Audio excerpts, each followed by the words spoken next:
Follow the Brand TV broadcast host, Grant McGaw, as he visits with top executives and entrepreneurs.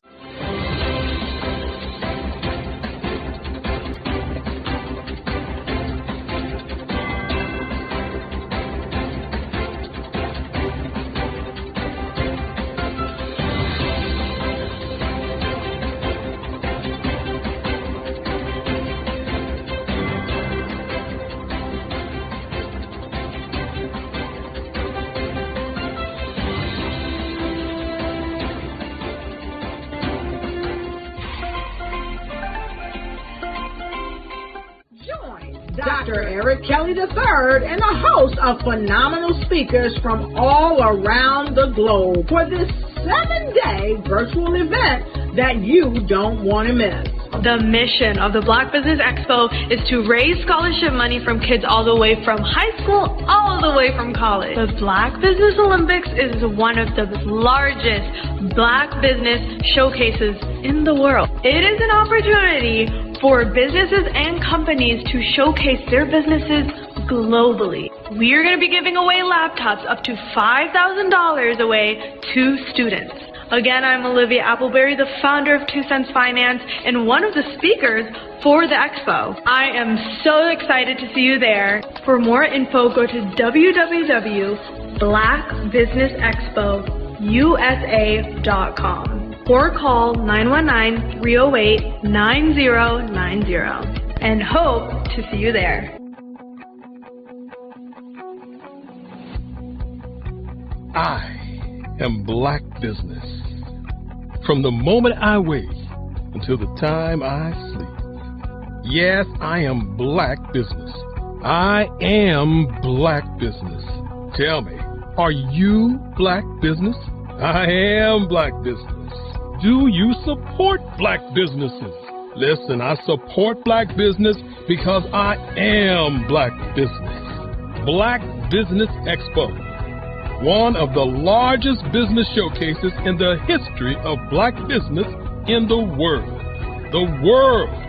Sign up today at www.blackbusinessexpousa.com or call 919-308-9090. I am Black Business.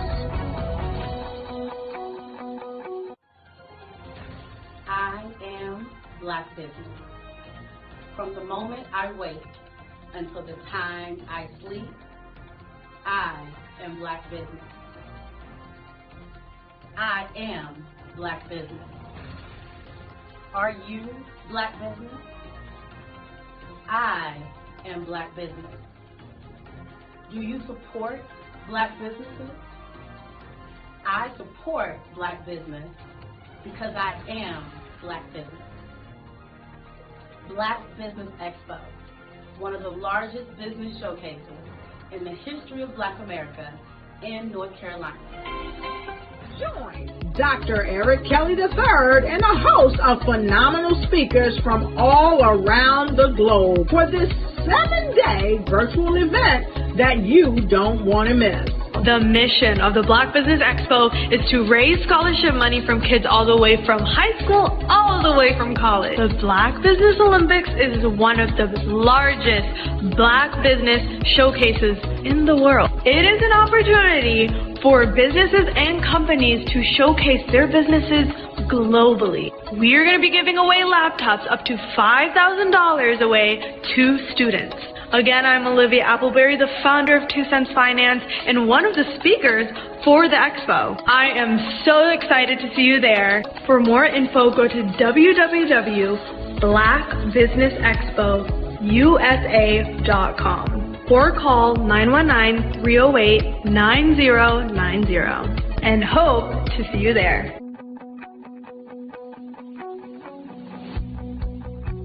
I am Black Business. From the moment I wake until the time I sleep. Yes, I am Black Business. I am Black Business.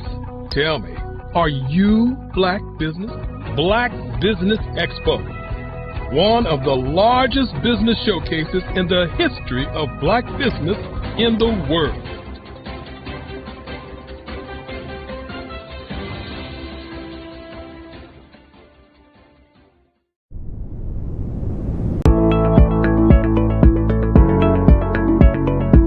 Prepare for what's coming and dominate in economic winter. Stand strong and thrive by showcasing your great products and services globally through the Black Business Network and Black Business Olympics. The Black Business Network has showcased over 2,000 companies with over $7 billion in sales each year. Over 10 million attendees have viewed the rebroadcast each month. Through the Black Business Olympics, unique styles of business training and mentoring are turning students into business owners and entrepreneurial warriors who will dominate in any economy. Gain the ultimate advantage of the Black Business Olympics, 7 days of unbelievable topics and speakers speaking around the globe. Donate your time and experience to provide expertise and scholarships to students worldwide and change the world. Now, more than ever, new insights, tools, strategies, and capabilities are needed. This is your chance for a major presentation to the world. Fill out the form and join the more than 2,000 speakers who have presented to over 200 countries. Join the Black Business Network streaming live into the Metaverse, STEM City, Black Multiverse Enterprises, Hulu, Amazon, YouTube, iHeartRadio, Apple, Facebook, LinkedIn, Pod TV, IBM TV, Spotify, and Google Podcasts. Sign up today. Spaces are limited, and we will see you there.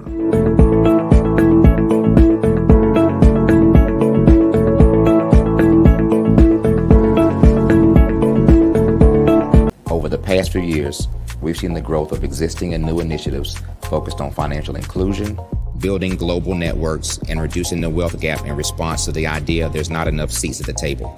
Whether their outcomes are to increase the representation of Black executives on corporate boards, ensure an inclusive global economy, or to create new U.S. African commercial pathways, the strategies are often carried out by separate programs. The question is, should they be? With the continent of Africa being home to more than half of the world's fastest growing economies, the youngest workforce, over 400 companies generating more than $1 billion annually, 700 generating more than $500 million annually that are poised for growth, and being the destination of nearly $5 billion in venture capital in 2021. Diversifying U.S. and Africa commercial engagement by building bridges between African businesses and their U.S. diaspora should begin being seen as mutually beneficial. From helping to reduce Africa's enormous capital gap to catalyzing two-way trade opportunities, the COVID-19 global pandemic hopefully has taught us that global challenges and opportunities are more interconnected than we thought. During the pandemic, African companies like Unicorn Flutterwave, insurance provider Reliance Health, ride-hailing app Yasir, and 54Gene, the continent's first bank of DNA on people of African descent, proved that when African companies have access to networks, capital, and information, they grow big, grow fast, and create solutions that are valuable to the world. This is why Be Direct was created. We are the first U.S.-based but African-centric board preparedness and board search company designed to connect U.S. Black talent and corporations to African businesses. Unique and fundamental to Be Direct's success is our process of helping board candidates adapt their experience and networks to an African context before they're connected to high-growth companies that are looking to locally and globally scale. From our focus groups with African business execs and government leaders, we don't ignore the sentiment that business is easy, but people are hard. Having a pool of board candidates with hard-to-access networks and extensive experience across the business life cycle, including successfully raising capital, is table stakes for an initiative like this. So yes, we have that. But corporate or entrepreneurial success in the U.S. does not guarantee success in Africa. Developed alongside industry partners on the continent, our training program, Be Direct Prep, is designed to transpose their experience to create cultural comfort, understanding, and a commitment to helping businesses in Africa scale. Our board governance sessions are African continental and country specific, integrated with cultural awareness and dexterity training, masterclasses led by African industry execs, and mentoring and coaching from African continental based facilitators. But even more unique to Be Direct Prep, We cap off our training program with an immersion trip to help candidates that have not been to Africa before see and feel Africa's complexity and opportunity from African soil. We all know traditional network-based board placement has historically left a lot of us out of ever really being in the paid board pipeline. Our strategy supports the work of many great organizations that are successfully filling seats at U.S. board tables by creating more tables for those that are still left on the sideline. It's time to start seeing the role and value of U.S. Black talent and businesses on the continent of Africa differently. Old perceptions and habits limit economic inclusion. Let's transition Black talent and the African businesses they will support from the periphery of the global economy to its core. Living in a global lockdown, we all know now how fast local and global economies can change, and see the value of having businesses that hire, strengthen local value chains, and even grow globally. Status quo in any form holds back progress. We must democratize U.S.-Africa commercial engagement by socially and economically connecting cultures that have long been disconnected. It's time for Africa's U.S. diaspora to redefine their global value by helping African businesses scale continentally and globally.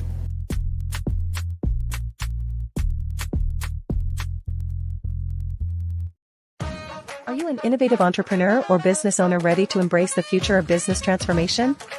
The world is evolving at an unprecedented pace, and it's crucial to adapt and pivot towards success in this dynamic landscape.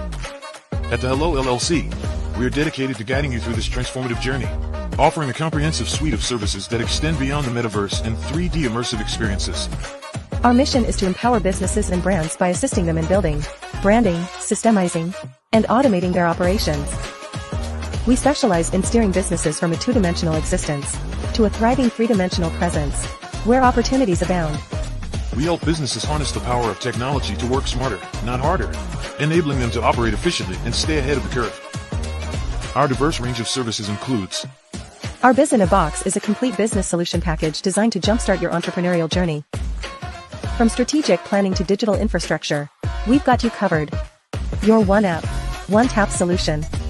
Our Motion Work AI videos transform your brand storytelling with our cutting-edge AI-driven video production, captivating your audience like never before. Our 3D VR environments will step you into the future of immersive experiences.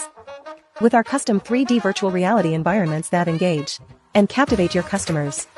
Lastly, in our Pivot membership program, we offer tailored guidance and support to either show you, teach you, or take care of the transformation process for you. According to a 2023 study by Fundera, a staggering 28% of small businesses in the United States do not have an online presence. This statistic underscores the importance of embracing digital transformation. Having a website is more than just an online presence, it's a gateway to unlocking numerous benefits, including reaching a broader audience, showcasing your products or services, generating leads and sales, establishing trust, providing customer support, and maintaining competitiveness within your industry. The Hello LLC is committed to helping you excel in all these aspects of modern business, not just limited to the metaverse alone. Why should you choose the Hello LLC to navigate this transformational journey? By partnering with us and harnessing cutting-edge technology, you can provide immersive experiences for your customers, expand your global reach, reduce operational costs, and enhance brand recognition, all while working with a company that holds integrity in high regard. Our commitment to ethical and principled business practices ensures that your journey towards success is not only innovative, it is also firmly rooted in trust and transparency. Don't wait. Take the first step towards a brighter business future. Contact us today to explore how we can support you in developing a remarkable digital presence and immersive experience that will leave a lasting impression. Content creators, welcome to Fave Unite TV. Hey, are you struggling with having your content stand out from the crowd? Or is it that you're overshadowed by others who have more resources, followers, and influence? The good news is wherever we are, you are too. We help you grow your online presence and optimize your visibility, which gets you closer to your audience so you can build trust and loyalty. By using the power of our network, we help you build yours. Fave Unite is a powerful tool to connect you with your friends, followers, and fans. And when fans rule, everyone wins. Join us. Fave stands for fans, artists, and venues. Submit your content today.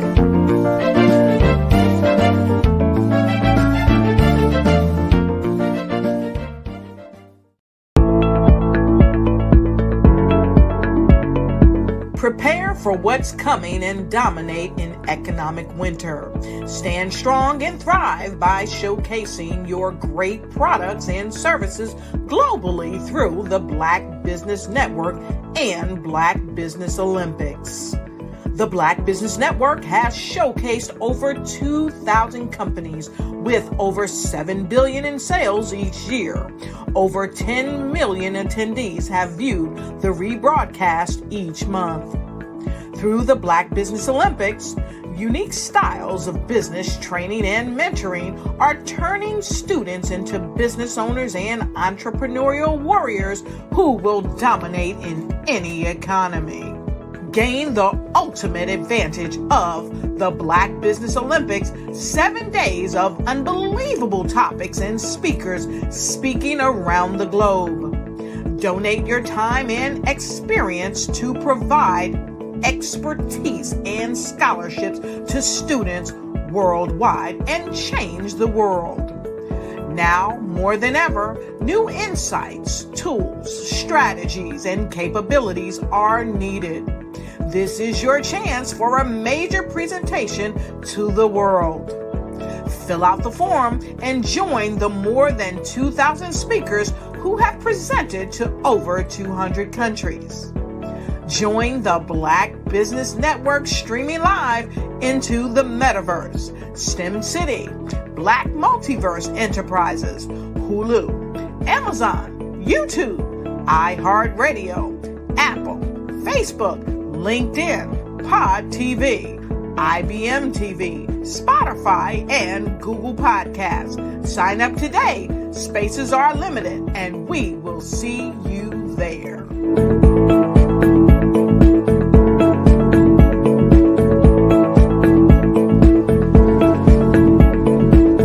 The Black Business Expo's mission is to raise funds for high school seniors going to college or K-12 entrepreneurs.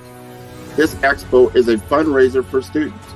Please, you may go to www.blackbusinessexpousa.com to donate to the scholarship fund or use the Cash App at $BBXUSA. Our goal is to give laptops and up to $5,000 to 10 students. Students can register online at www.blackbusinessexpousa.com. Every dollar counts. Please donate to the Black Business Expo USA Scholarship Fund.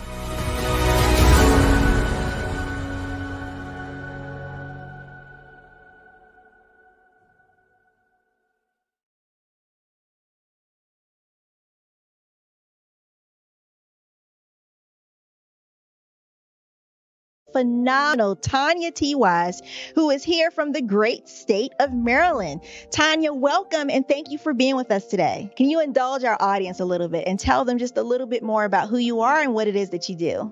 Well, I love being able to talk to people and have a magnetic attitude, being able to just show them. So I always like to say, level up is Coach at Tanya T. Wise here. So can you tell our audience, just give them a teaser about what your presentation will be about? So my philosophy is that we should all be living our dream life. So tomorrow I'm going to talk about how you start living your dream life. What are some of the things that you thought about in your childhood that you just kind of let go and dormant? Wow. And I want to reignite that and just give you some pointers and some tips, some tools, some strategies to be able to start living your best life now. And guess what, Rhonda? And leave it inheritance for your legacy. Oh my goodness. Okay, I know that's resonating with a lot of people. I've heard that you have a dynamic coaching program. Can you tell us a little bit more about that? Absolutely. So our coaching program help people that have the lack of time, that lack strategies, and lack the confidence to go after their dream life. So we help them implement tools, we help them implement strategies, as well as give them resources so that they can live their best life now and leave that inheritance. Wow. Oh, I love that. I love the leave the inheritance part. Listen, you are dropping some major nuggets, and I know a lot of what you're saying is resonating with a lot of people, but I think we're all curious. How did you even make this transition into the speaking and coaching arena? What's the story behind this? So I started out in finance, and I realized that a lot of people don't necessarily go after their dream life because of the lack of finances or the education behind finances.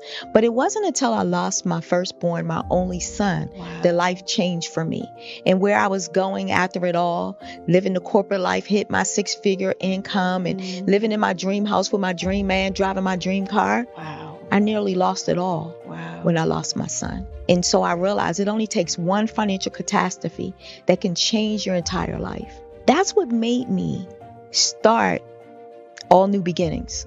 Because no matter what's going on in life, there's a new beginning. And because of that, we develop a program called Wise Minded. My little slogan is, don't just dream it, let's live it. If they want to connect with you or work with you, what is the best ways for them to be able to do that?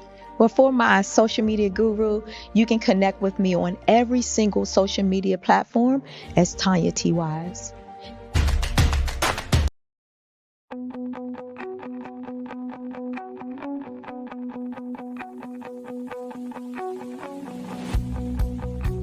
I am Black Business. From the moment I wake until the time I sleep. Yes, I am Black Business. I am Black Business. Tell me, are you Black Business? I am Black Business. Do you support Black businesses? Listen, I support Black business because I am Black Business. Black Business Expo, one of the largest business showcases in the history of Black business in the world. The world! Sign up today at www.blackbusinessexpousa.com or call 919-308-9090. I am Black Business.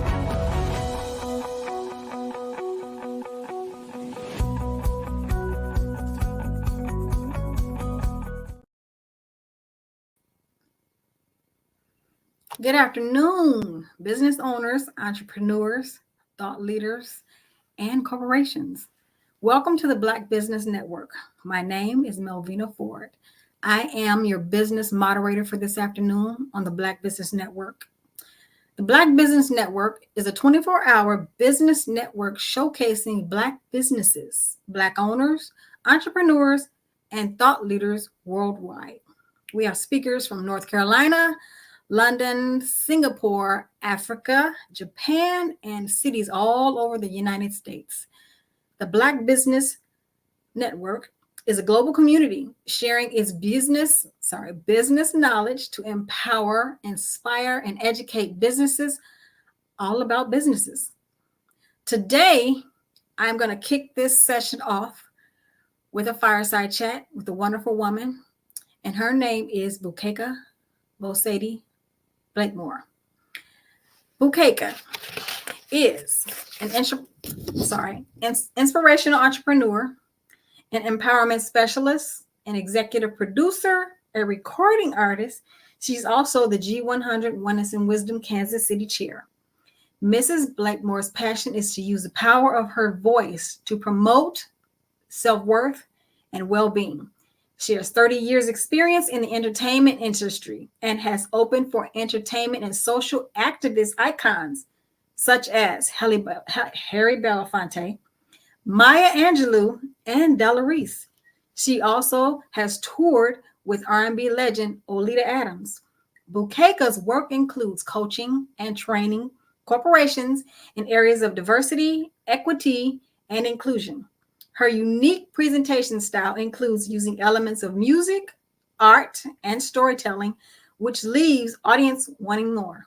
Mrs. Blakemore is the co-founder of Fave Unite TV, and OTT streaming platform, supporting content reflecting authentic narratives from Black and Brown and Indigenous cultures around the world. She is also the treasurer and the deputy executive director for Creative City KC Incorporated.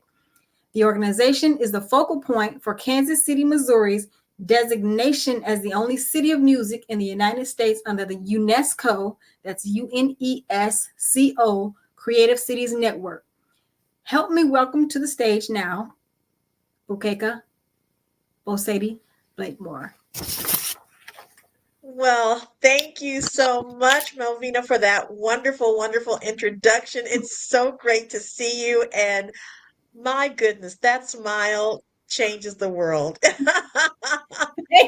Thank you so much. I appreciate that. It is wonderful to have you here. Well, it's wonderful to be here with you, dear. And I'm excited because I get the chance to interview you and talk about all the wonderful things that you're doing. So let me tell the audience a little bit about Dr. Melvina Ford. Coach Melvina Ford is the owner and founder of Rebirth Holistic Healing that she started in 2011. Melvina has a Bachelor of Science in Criminal Justice, a Master of Management from the University of Phoenix, as well as a Bachelor's in Metaphysical Science from the University of Metaphysics. She has experience in researching case law and has also taken courses in pre-law and writing case briefs. Melvina is an author and holds certifications in metaphysical holistic life coaching and counseling, master in sorry about that. You seem Reiki. You're going to tell me how to pronounce that here in just a second, dear. Cognitive behavioral and art therapy. She is also an international motivational speaker. Thank you so much for allowing me to do this for you today, dear. How are you? I'm wonderful. I am so wonderful. Thank you so much. Thank you, thank you, thank you. You know, when you hear your bio read out to you, and it's like, wait a minute, that's me. Okay. Good deal. I completely understand. I understand. So let's just start with the fact that you have taken your career in from law to metaphysics. What led that jump for you? That is a really good question. Simply because I was still at that time in my life trying to figure out what I wanted to do. And I was following along the path of what seems, how shall I put this? What kind of money can I make? You know, I was exciting at first. So this is the funny story about this whole situation. You know, you grow up, everyone tells you this is how you should live your life. This is the kind of job you should have. And that was my pattern for so long in my life. So I was a receptionist. I came in at temp services and everything. And finally, one day I was living in California at the time. And I was looking, you're going to laugh. I was looking at the TV show Ally McBeal, if you remember that one. I do remember that show. Yeah. So I'm sitting here and I'm just entranced in this TV show. So I was faithful to it. Trust me. It got to the point where I was like, wait a minute. I can answer these questions. I could be a lawyer. But before that, I got to that part. I was like, well, maybe I could be an administrative assistant for the lawyers, the back door part. I can do the work and then let them go do it. So I started doing correspondence courses for that to be a legal assistant. That's what it was. So I'm like, okay, fine, I'll do that. And that's when I started watching Ally McBeal, actually. Then once I saw Ally answer these questions, and I'm like, that's what she's doing? I can do that easy. Because most of the time I would find myself thinking like the questions were coming out. I'm like, oh, okay, well, that doesn't make any sense. Okay, and then it just hit me.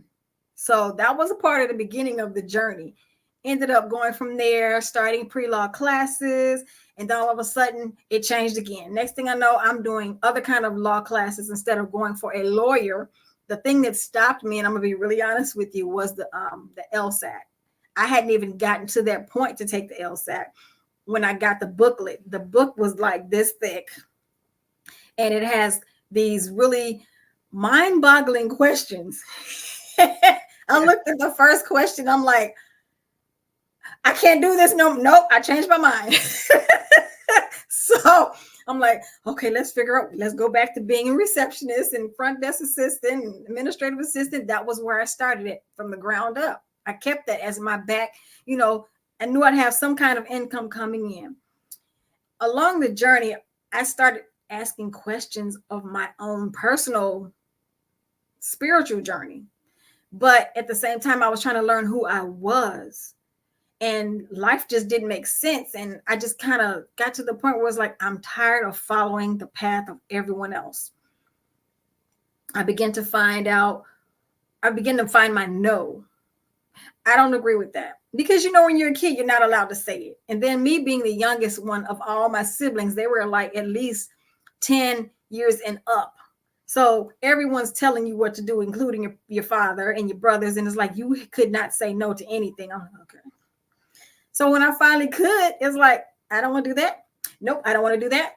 Nope, I don't want to do that. So eventually I got into studying things that didn't make any sense in the areas that I would go to services on Sundays and stuff like that. I would just talk about, I'm like, that don't make any sense. And something said, well, go find out why. Literally, there's this voice inside, go find out why it doesn't make any sense.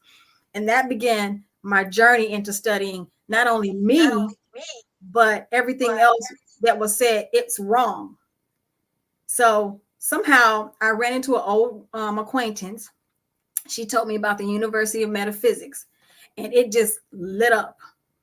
I mean, everything inside me started flipping and jumping and turning, and I'm like, oh, really? And that's where it began, literally. So I combined that with my journey of self as a woman, and I thought about everything that my mother went through growing up as an adult, and everything my grandmothers, both my mom's mother and my dad's mother, went through as women.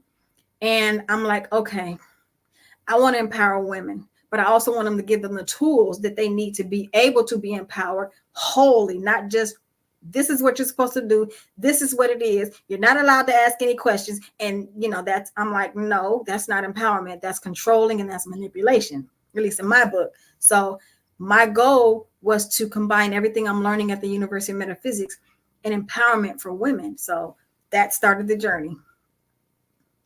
That's incredible. And what I hear in that story is that you are an inquisitive person. You don't just take the okie doke, as we say in our generation. You're not just down for the okie doke, right? You get me in trouble a lot. Yes. You inquire, and you also listen. You listen to not only what's going on around you, but you listen to that voice within. Mm-hmm. Yes. How important is it for women to listen to that voice within? Oh, wow. This is one of the most important questions for, I mean, not just women of the African American culture, but women in general around the world, because of the simple fact that, and you know for yourself, we take on the world. Yes. We take on everything. You know, we're told how to be, first of all, growing up. This is ladylike and this is not. This is the way you're supposed to wear your hair. This is not. This is the way you're supposed to dress. This is the way you're supposed to speak. You know, we're given all that. And we feel like if we fall out of the spectrum, okay, then we're wrong. We're looked at bad. We're judged. Somewhere inside all of us, there's this voice screaming out saying, I don't agree with you. But we're living in this bubble of fear because we're afraid to step into that space that we're supposed to be in, because all of us have a unique calling in our lives. We have a unique passion that we should follow. But because we're told so many times throughout our years, this is the way it's supposed to be, because of programming, we lose ourselves. So it is so important to be able to zone out and hear that cry within us, to hear, I don't agree with you. You have to get to a point where you have to literally say, I don't care what you think. This is me. We can't embrace ourselves wholly because the world has already judged us or shaped us how we're supposed to be. And that's not, we're all uniquely different. And we all have a calling on our life to be great. You know, we can't be great living the lives of someone else's vision of us. You know, that's their vision. We have our own vision. And it's so important. And this is what causes us to become we deal with the depressions, we deal with the anxiety, we deal with so many things that a lot of people don't realize that but we as women, we're holding it in, trying to be strong for everyone, and we're losing ourselves. So we're forgetting to put our own oxygen mask on. Wow. That is so true. And it's as much as I want to just sit here and intently listen to everything that you're saying. When you speak, it just starts to bubble up those thoughts in my mind of when people were trying to pigeonhole me into what they wanted. I often talk about how both my parents were educators in music, and I fought to have that same path. I began to be on the performance side of the equation and had my own challenges there, mainly because of that very thing that you said, just trying to do all things. So, as a woman, I became I got married, I became a mom, and trying to be a performing artist and a mother and a wife in a relationship that was not supportive of me, that was toxic, and still trying to hold all these things together, take care of this baby, try to navigate this with my husband, look at my genius, my talent, and how am I going to create a platform to get it out there and be the star in my mind, right? Right. It's a tough road. It's a tough road. You've started a coaching practice that I think is very, very important because it's about that holistic healing. And I love your practice, rebirth holistic, which means that I have my own idea of what that means. But tell the audience what rebirth holistic means for you. So, wow. When I think about when I created the name, it's changed over several years. It was initially Rebirth Worldwide or Healing Worldwide or something like that. And we were Dimension Worldwide. And I didn't understand. I saw the vision of a phoenix in my head a long time ago. And rebirth just stuck out with me because, everyone needs to come out of this. It's like being a caterpillar and you're coming out to be a butterfly. We need that awakening. We need that second chance. We need that third breath, if you want to call it so.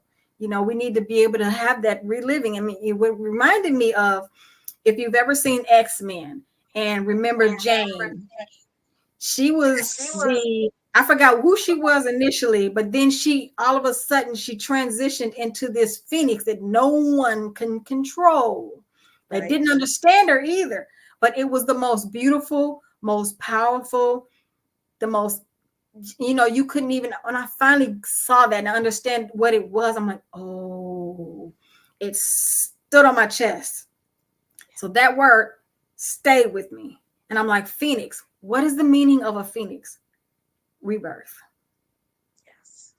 So I'm like, that's where the name literally came from. Rebirth Holistic Healing. And like I said, it was Dimension. And I'm like, okay, yeah, that's cute. But then all of a sudden, for some reason, holistic just flew into it and it changed the whole spectrum of it because it's totally about total healing, mind, body, and spirit. We need to be whole.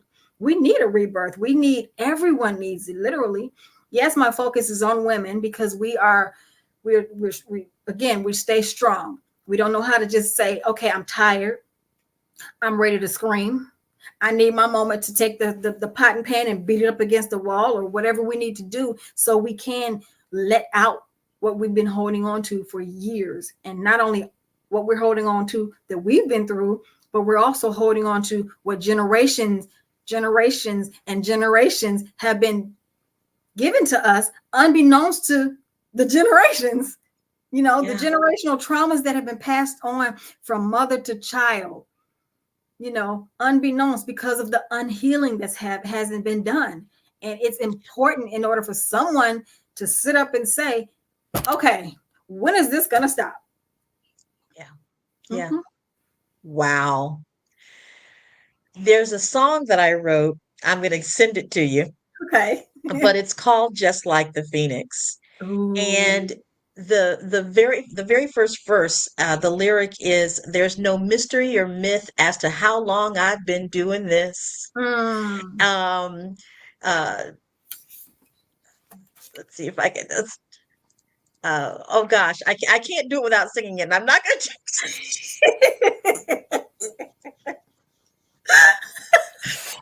But really that line I think is really the most important, because for us who have been doing this for a long time, it means that we keep going. We even with all of the things that have been going on in our lives, we keep going. And at the end of the day, when we do that kind of work that you're talking about, when we're tapping into that generational trauma and working through that and coming out on the other side, oh my gosh, that is a rebirth. That is going through the fire, stepping through the flames, and coming out into this beautiful phoenix that we are as Black women, entrepreneurs, as educators and leaders. So, I get it. We almost have to kind of go through it to get to the holistic part. Definitely. And I appreciate every bit of the trauma and things, everything that I've been through, because it's been for me, it was a self journey. It was a self-healing journey. I didn't have the counselors or the doctors, because when I did actually try to see them for my transition and my transformation, it was more of, the finger pointing. You were wrong. You knew better. It's like, you're not helping. You're making it worse. The last thing someone needs when they're trying to heal is someone pointing a finger to them and saying, it's your fault, because they just send you careening even deeper. So I literally shut out everyone. And I call it my own 12-step process of healing for 20 years. So, you just said it. You have to basically in order to understand it and help someone else, you have to walk through the process yourself, because you're a lot more understanding to what that person is probably going through. You may have not gone through exactly what they've gone through, but you understand it. Yeah. And do you feel at times, since we're talking about that generational experience, do you feel at times as though the work that you're doing it's on the shoulders of those that came before us, but now they are standing on your shoulders because you're uplifting your ancestors? Do you feel that?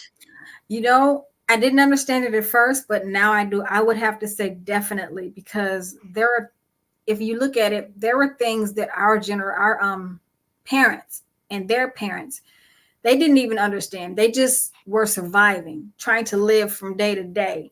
Whereas the next generation, and I laugh at it when I think about it now, every generation is totally different. They take it to the next level. And my generation, we weren't able to speak, but we saw it. We didn't agree with it, but we saw it. So the next generation carries it on, and they speak it. Not only say it, they speak it. So yes, I feel like when we heal, then any generational trauma that our parents and grandparents and ancestors went through, we're healing them as well. It releases them to be able to have their free transition. It cleanses the slate completely, and then it also helps the generations to come, because that same thing doesn't have to continue on. Oh my gosh. I'm not gonna sing, and I'm not gonna cry. I'll Not cry just with yet. you. But I feel that my mom passed away in 2018, and my husband got this beautiful portrait of the two of us, Mhm. and I walk past it, of course, every day, and I get to say thank you, mom, or love you, mom, that type of thing.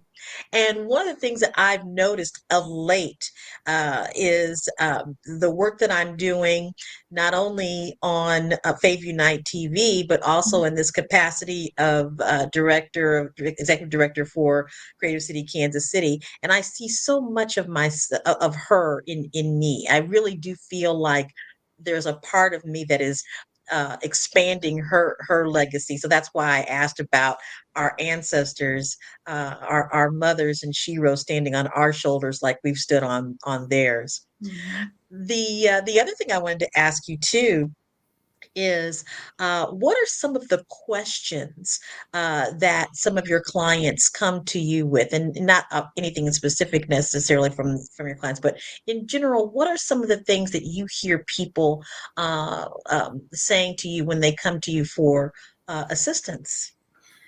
Whew, wow. So one of the main things they have, a lot of my clients initially come with is, I'm trying to think back to two of them specifically. My first two, they lived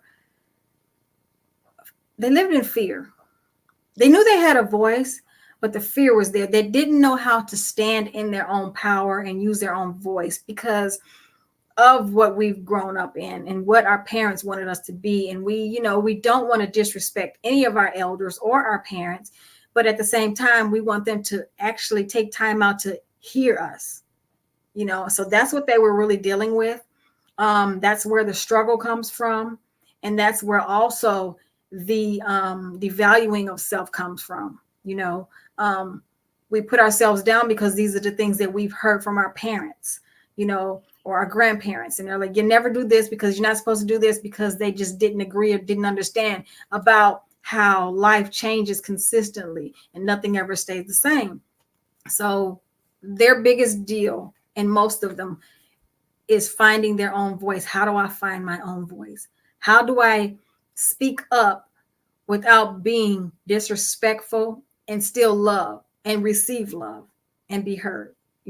That's mainly that's the beginning start of healing in any phase, not just who am I, but whatever is in here that is me, how do I get it out? Yeah. Uh-huh. And that whole thing of fear, oh my gosh, it's crippling. Mm-hmm. Fear Mm-hmm. is crippling. And uh, when we think about how we're growing, Mm-hmm. when we're not growing, it's generally because of the fear of success, Mm-hmm. mainly, Mm-hmm. because that success is responsibility. Because for every level of success that you achieve, you have a greater level of responsibility to the Exactly. people that you're serving, to yourself, to your family. And sometimes that can seem overwhelming. Mm-hmm. What do you tell people to combat, or probably a better word, to surpass that fear? Well, the one thing I used to hear all the time is when you dream a big dream. And what did my cousin used to say all the time? If it doesn't make you cry, it's not a big enough why. Yeah. It's easy to dream. Oh, I want to go around a corner and get ice cream. Okay, that's easy to do. But if it scares you, then yes, it's a big dream, but it's attainable. So stand in it. Use your imagination. Go back to being that child. You've heard that old saying, being childlike. Children, they imagine everything. You can't stop them from imagining. I can do anything. I can be this. And they imagine it right then and there. Those who actually get to keep their imagination, they succeed in those areas. If you've heard about the stories, you're like, well, I remember when I was a kid, I used to imagine this. And all of a sudden they're walking in it. Somehow along the lines, we lose our imagination. We forget how it feels to imagine. And those dreams and those imaginations become vivid. And they take life even in the smallest start, it gets bigger and bigger. But you got to hold on to your dream. You got to believe in it for yourself if you don't believe it for no one else. Yeah. Mm-hmm. Well, I want to make sure that people know how to get in contact with you. I want to make sure that we get that out several times before we wrap things up. And then I've got a couple of other quick questions for you as well. But go ahead. How can people get in touch with you and get help in overcoming those fears? Well, my website is on construction. But my email, you can reach me at www.rebirthdimension@gmail.com. And that is REBIRTHDIMENSION Okay, so that's rebirthdimension@gmail.com. Is that right? That is correct. Okay, great. Okay. So, how important would you say are affirmations or thinking, focusing on a particular thought in terms of manifesting or creating what you want for your life? I can't express how important that is as much as I never realized exactly how much has changed in my life because I use affirmations, and my mentality changes so much. I don't think the same way I used to think last year. Last year, beginning of the year, I was still in defeated mode, and learning how to take time out to do those affirmations in the morning and do those at night. It's gotten to the point where sometimes I may listen to them at night while I'm sleeping because our psyche, our subconscious is still programming all those words into us. Repetition is the mother of all learning. So even when you're asleep, your mind is still taking everything that's being said to you in. So what I would do is while I'll listen to it before sleep, I'll play it again while I'm sleeping. I'll wake up in the morning, I'll listen to it. And then at the same time, if I'm still in that space where my energy is kind of, jilted a little, I'll put it on play in my car and take it to work with me while I'm driving. So it helps me to stay in that space because I truly believe that if you wake up in a negative space, unless you catch it, you're going to stay in that negative space. And then there goes the ball rolling and it gets bigger and bigger. And most people don't realize it. And it's like, okay, well, what else is happening? What next is going to happen? And next thing you know, something happens because we are truly creators of our atmosphere. So if you want to keep a positive atmosphere as much as you can, you got to realize when the triggers come and when the things happen, see it before you react and stop and pause.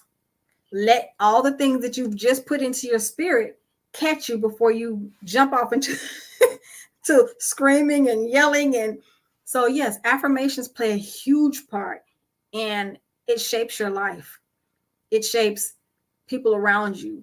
Either they're going to navigate to you or they're going to parallel away from you. So I feel like the things that you want in life, if you put the work to it, and it's not as hard as we make it seem. I got to get up at 6 o'clock in the morning. I got to do this and I got to do 5 things. Then I got, it's 8 o'clock at night and I still have 12 things. It's not as hard as we make it, because if you really want it, it'll happen for you. But you have to truly believe in it. Again, it always starts in here first. Yeah. Yeah.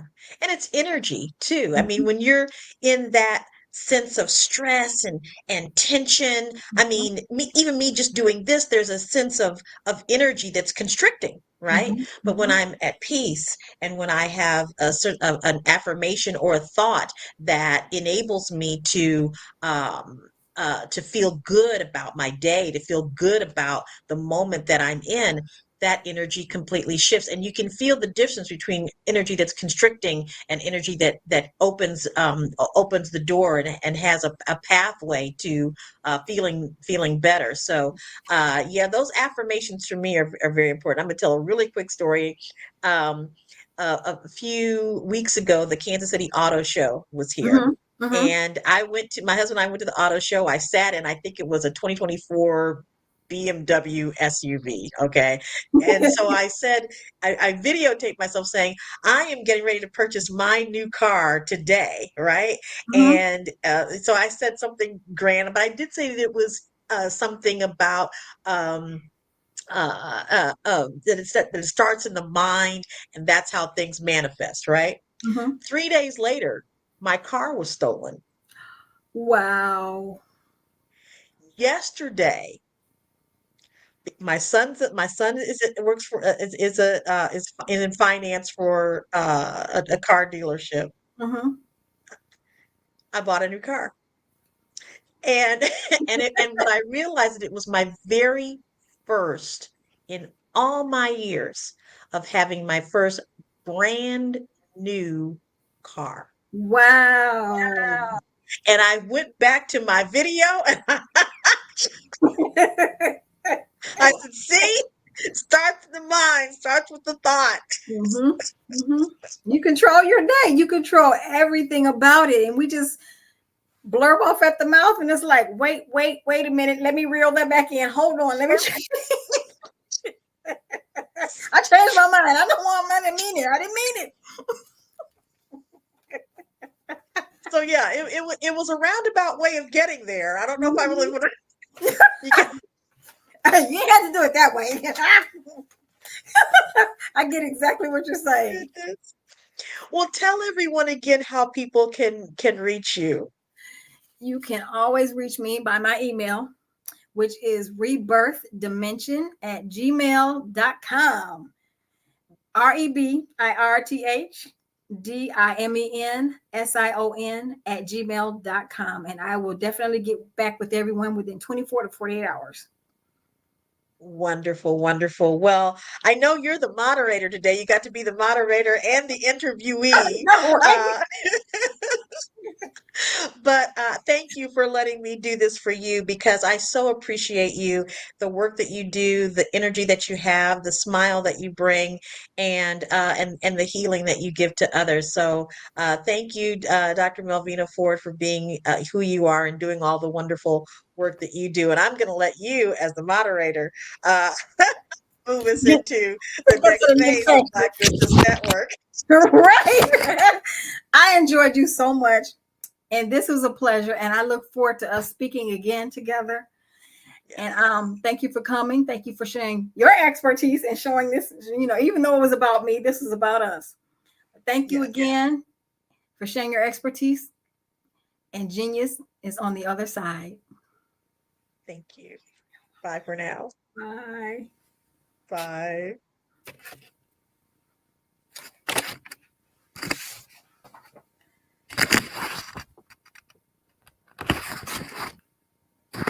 The Black Business Expo's mission is to raise funds for high schools. You are in the right place at the right time. The Black Business Network opens again for its Black Business Olympics, a 24/7 broadcast on business, strategies, global branding, social media marketing, finance, advertisement, and much, much more.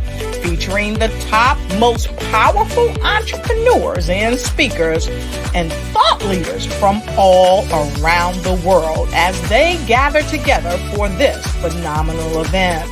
Join the Black Business Network streaming live into the metaverse, STEM City, USA, Black Multiverse, Pod TV, Roku, Hulu, iHeartRadio, Apple TV, YouTube, TikTok, Instagram, Google Podcasts, Facebook, LinkedIn, IBM TV, Spotify, and Twitch. Tune in today and be a part of this amazing movement. The Black Business Olympics welcomes you.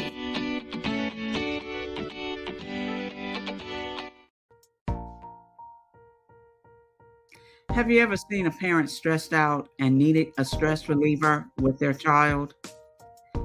One morning I was coming out of a store and saw a mother and her 3 or 4-year-old son. She was highly upset, actually beginning to yell at him. However, the more upset she became, it seemed the calmer the child became. He sat down on the sidewalk, crisscross applesauce, folded his arms, and looked up at her with a smile. You see, the angrier she became, the calmer he became, because he had the control of the situation. Hi, I'm Frizelma Lynn. I am the CEO and founder of Frizelma Teaching Parents, LLC. I'm a retired teacher, school district administrator, an author, speaker, and I am the Parenting 911 coach. My mission is to rescue families by equipping parents with proven, effective, and practical strategies to enhance their parenting skills. Many times we as a society expect parents to teach, train, and raise their children without providing the necessary tools they need to accomplish this.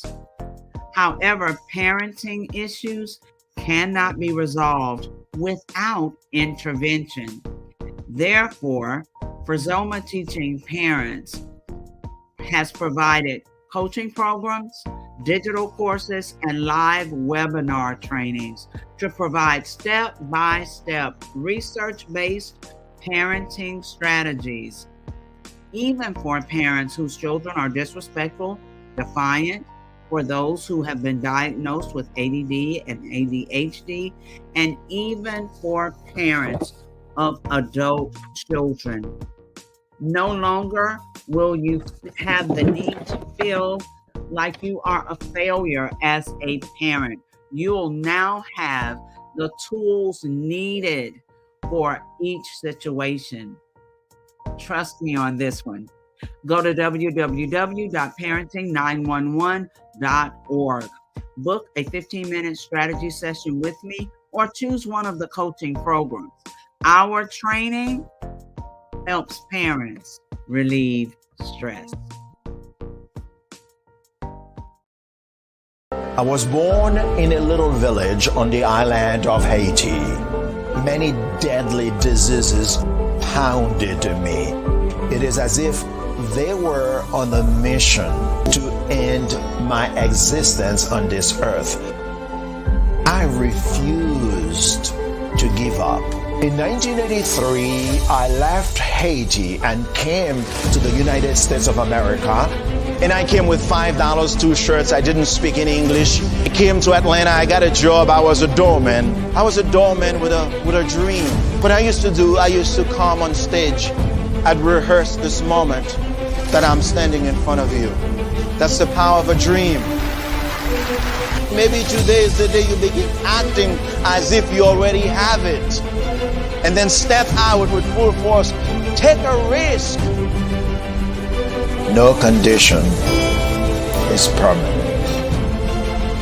Don't let your situation distract you. You are chosen. You are called. You are born for a purpose in this life.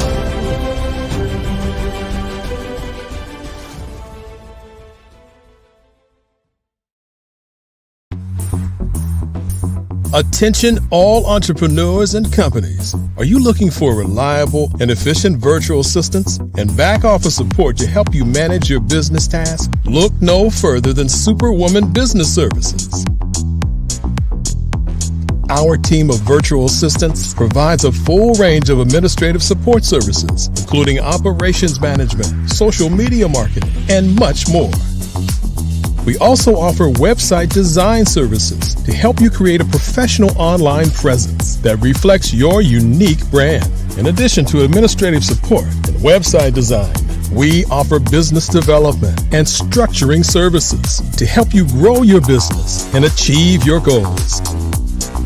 We'll work closely with you to identify areas of improvement and develop a customized plan to help you reach your full potential.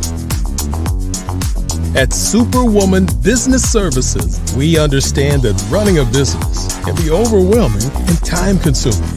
That's why we're here to help you fly high and achieve success. Our virtual assistants are highly skilled, experienced, and dedicated to providing you with the support you need to thrive. Come fly with us and take your business to new heights. Let us help you become the superhero entrepreneur you are meant to be.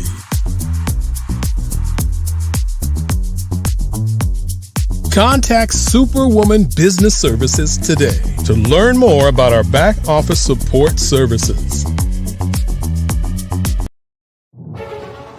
In the heart of America, there are dreams waiting to be realized. Dreams of owning a home, creating a haven for families, and building a future. Yet, there are 13 million mortgage-ready home buyers and nearly 20 million renter households who have the credit and income to qualify for a mortgage but remain left out of the home buying process. These potential home buyers are in urban and rural America, where dreams should flourish.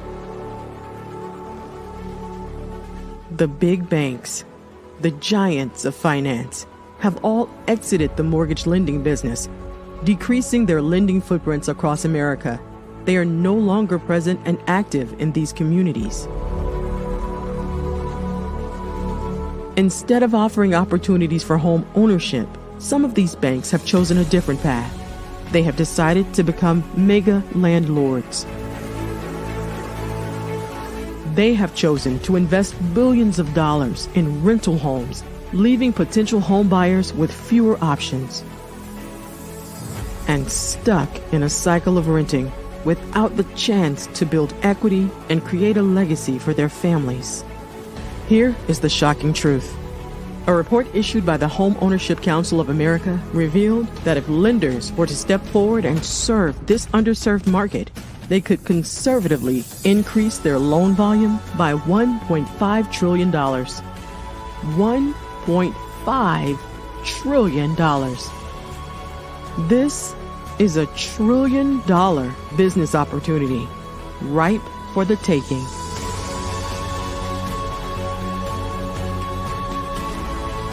That's why I Have a Dream Home is here. We support the American dream of home ownership in urban and rural America. We believe in the power of social consciousness and the impact it can have on people's lives. Investing in urban and rural America is not just good business sense. It's a moral imperative. Our mission is clear. Become the go-to mortgage lender in these communities. Create a pathway to home ownership for all Americans, breaking the cycle of poverty by empowering families to build wealth, stabilizing our communities, and taking pride in our country. I Have a Dream Home. Unlocking dreams, transforming communities, and rewriting the story of American home ownership. For more information, scan the QR code or visit our website at www.ihaveadreamhome.gold. An organization called African Diaspora Maritime just announced a first-of-its-kind sailing team that will be based right here in Baltimore. This team has some groundbreaking goals. Alex Glaze has much more on the story, and he's going to break it down for us. This is the chance for us to change the conversation in America, with Baltimore leading the way. As a member of the 1992 America's Cup winning team, Charles Cathcart knows what it takes to win. But his vision for ADM's sailing team goes far beyond what happens in the water. The goal, besides just the racing, is to reach out to the communities that need support, that need vision, that need a way to get people more involved in a wide variety of topics. The plan is for the Baltimore-based team to be easily accessible to young people and give them an opportunity to learn. ADM's program will not only teach the sport of sailing, but also the math, science, and engineering behind the new technologies of sailing. These skills are going to be needed to expand the knowledge of these young people in their futures, even if they choose not to continue with competitive sailing. ADM is hoping to introduce yachting to a new audience and show the world how sports and community can affect change. What we envision happening is that with this team acting just like a Jamaican bobsled team, people from around America are going to focus in on Maryland and see how we're doing things. And if we do the things that we should with this team and reach out to people and get everybody involved, as many people as possible, we're going to be a template for the things that can change.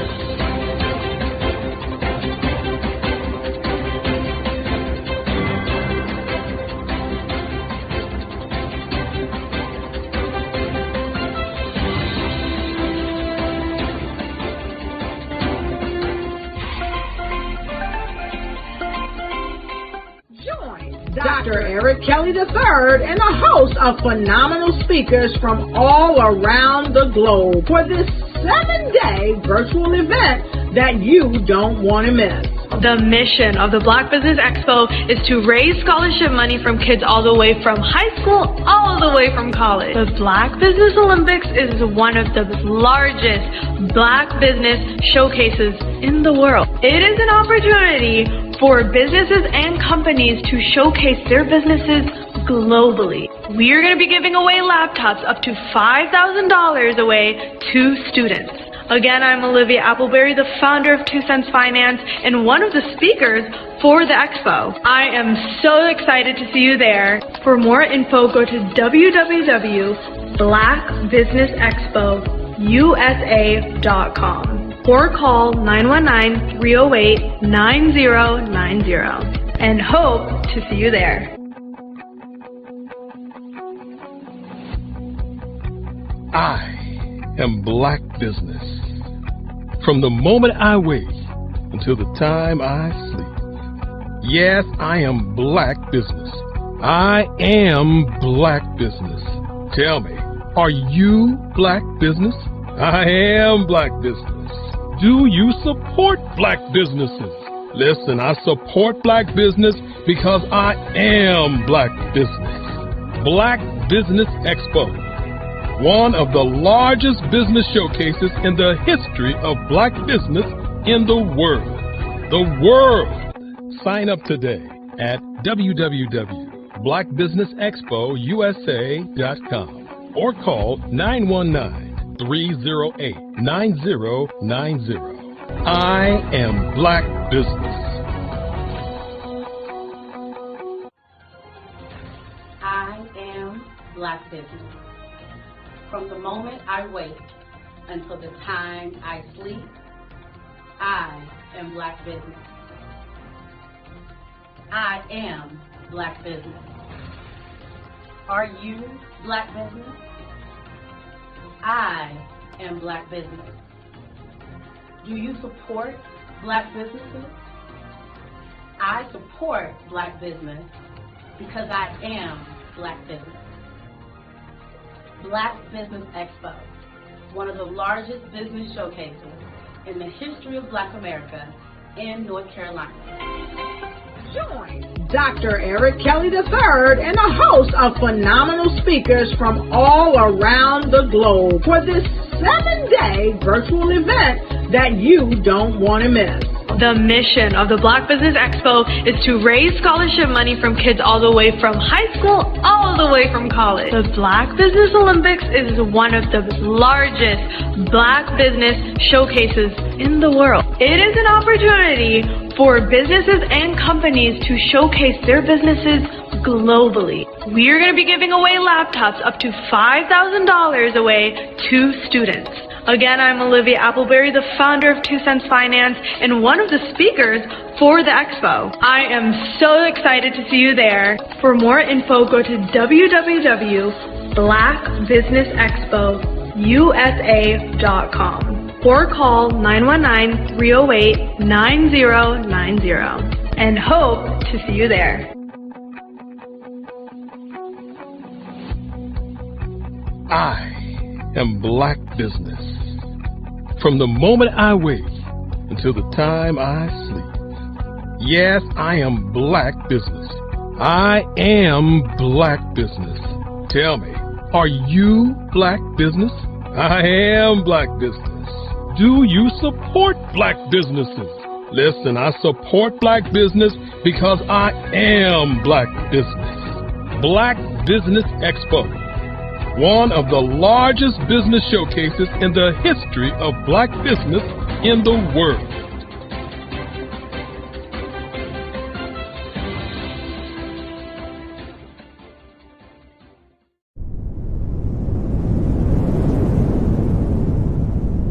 Artist to me is a creative expression of something from nothing. You know, it explodes onto the canvas, or it explodes on in my work. One of the things that I try to do more than anything is I try to just give the lines and the movements and emotions and expressions into what I do. Art really means to me a chance to express how I feel deep down inside. Most of my art begins as a thought that I might have, you know, whether it's sports, whether it's history, whether it's a woman or a man. It pretty much starts as an idea of thought before I get into the actual image of what I'm going to draw. I do a lot of historical pieces. I was a history minor in college, and I love to do history pieces. And a lot of times I'm thinking about history, and then I try to make that history impact you as you look at it. That's one of the reasons I do pictures so large. You know, people ask me, why do I do pictures so big? And I tell them, I want the piece to impact them as they're looking at it, to kind of dominate them, dominate their space. And most of my pieces I try to do off page. I don't try to do anything that's going to be in those four corners or in a square. And I want your imagination to be a part of the piece that you're looking at.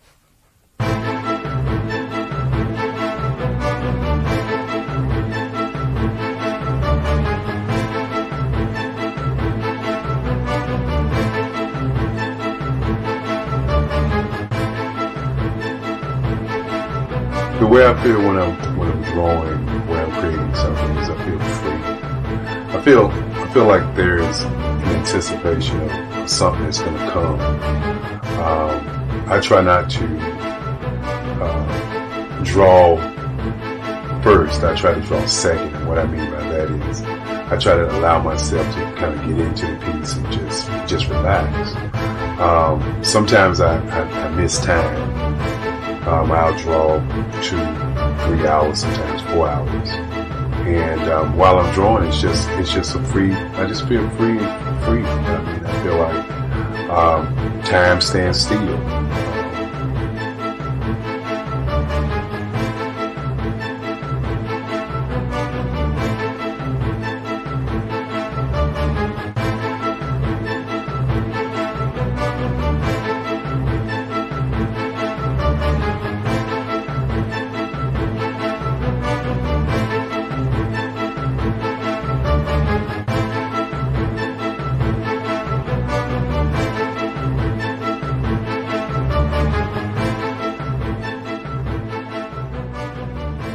That's what it's all about in terms of the lines and the colors of my work, is to get an expression, to go deeper and past just what you see on the surface, but to go and try to find an expression that everybody gets a different taste of what that expression is, whether it's anger or whether it's being happy or whether it's being, you know, kind of calm or nonchalant.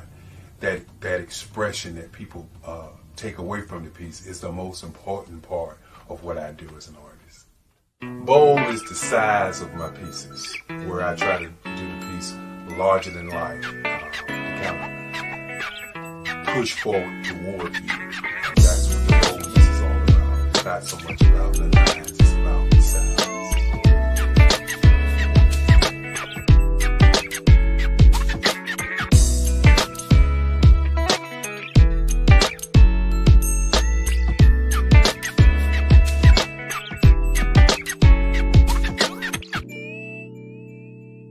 The Face of Change art show is inspired by my mother, but more importantly, it's a historical moment in time.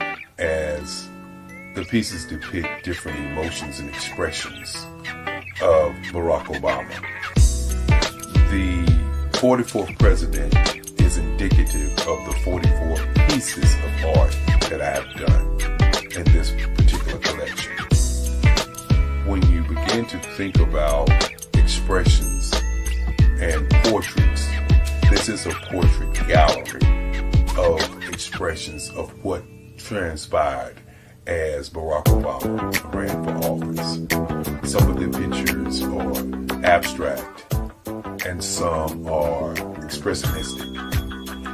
And I combined both of those forms of art to create this collection of art pieces.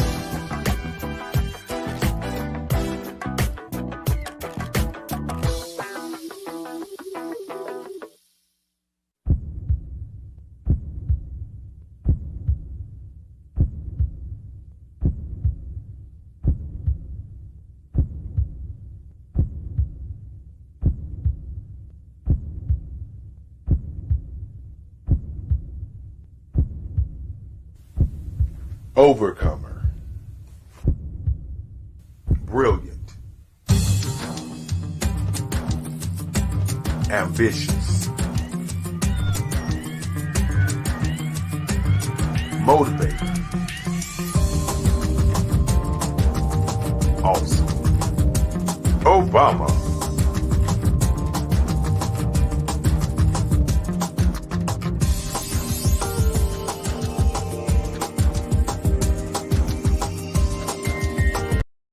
I am from Washington, D.C., but I was raised in Durham, North Carolina. I came to Durham when I was about 5 or 6, and then I traveled back and forth to D.C. because it's where my people are from. One of the unique things about my family is my mother, she's also an artist. She does quilting, and she does a lot of artistic things, and then my son, he draws with both hands, his right hand and his left hand, like I do. So that's kind of a family trait. And then my other son, he's a videographer, and my daughter, she works, she's a regional vice president for Sunglass Lab. When you start out drawing and sketching, you want to continue to explore, you know, each avenue. I do pastels, I do pen and ink, I do painting, I do acrylics. I haven't done oils yet. But I try to do all facets of art. What I say to a lot of times to people is, you know, you can't put yourself in a box when you're an artist. You have to explore. And over the course of my life, I've tried to explore different mediums. I also do sculpture as well. I choose my subjects by the intensity that they have in their faces, or the intensity that somebody is moving, because I do more than portrait drawings. I also do I do abstract, and then I do figurative drawing also. Well, what happened in this particular show is that I started out trying to come up with something that would be a little bit different than what everybody else is doing. So I was working on a Barack Obama show, and they wanted me to do some paintings of Barack. And so what I did was, because of the deadlines, I kind of did it kind of fast. And then I realized when I was doing it fast, I enjoyed it. And so then I started doing other pieces the same way, and I started to enjoy those pieces also. And so I came up with this particular style. And it's a style of lines and colors. And what's interesting is that when I was in college, I did a show called Lines, Colors, and I talked about the boldness of the blacks, the hotness of the whites, and this is how this has come about, you know, later on in my life. And the colors comes from a lot of the entertainers that I work with, where they wear different colors. They don't wear, you know, your plain reds or your whites. They wear different colors, and so that's also another piece of what's giving me the colors. The subtitle of this show is Faces That Speak Life. That's real critical. Faces that speak life. Each one of these pieces is a life source and a life energy that's being put on display for people that are looking at them. You know, I always say in terms of my art, it's not important that I draw them. It's important what you get out of what I draw. You know, I don't try to just draw it because you like it. People wanted me to do prints. I didn't do prints. You know, people asked me to do different people, but the people that I choose are people that make a difference in the lives of people in the world. So the human landscape idea was, again, as I say, the lines represent your emotions, it represents your ideas, and it represents your journey as a human being. And that's why you get the different pieces and the different looks. And as you notice, I try not to do one look that looks alike another look. And that's what's the most important part of this show.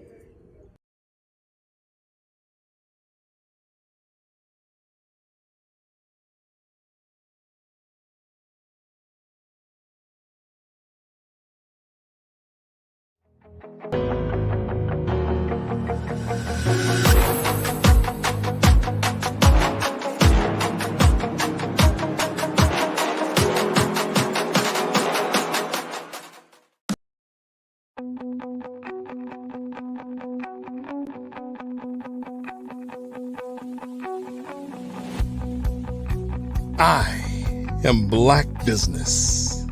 From the moment I wake until the time I sleep. Yes, I am Black Business.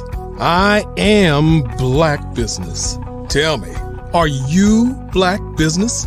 I am Black Business. Do you support Black businesses? Listen, I support Black business because I am Black Business. Black Business Expo, one of the largest business showcases in the history of Black business in the world. The world! Sign up today at www.blackbusinessexpousa.com or call 919-308-9090. I am Black Business.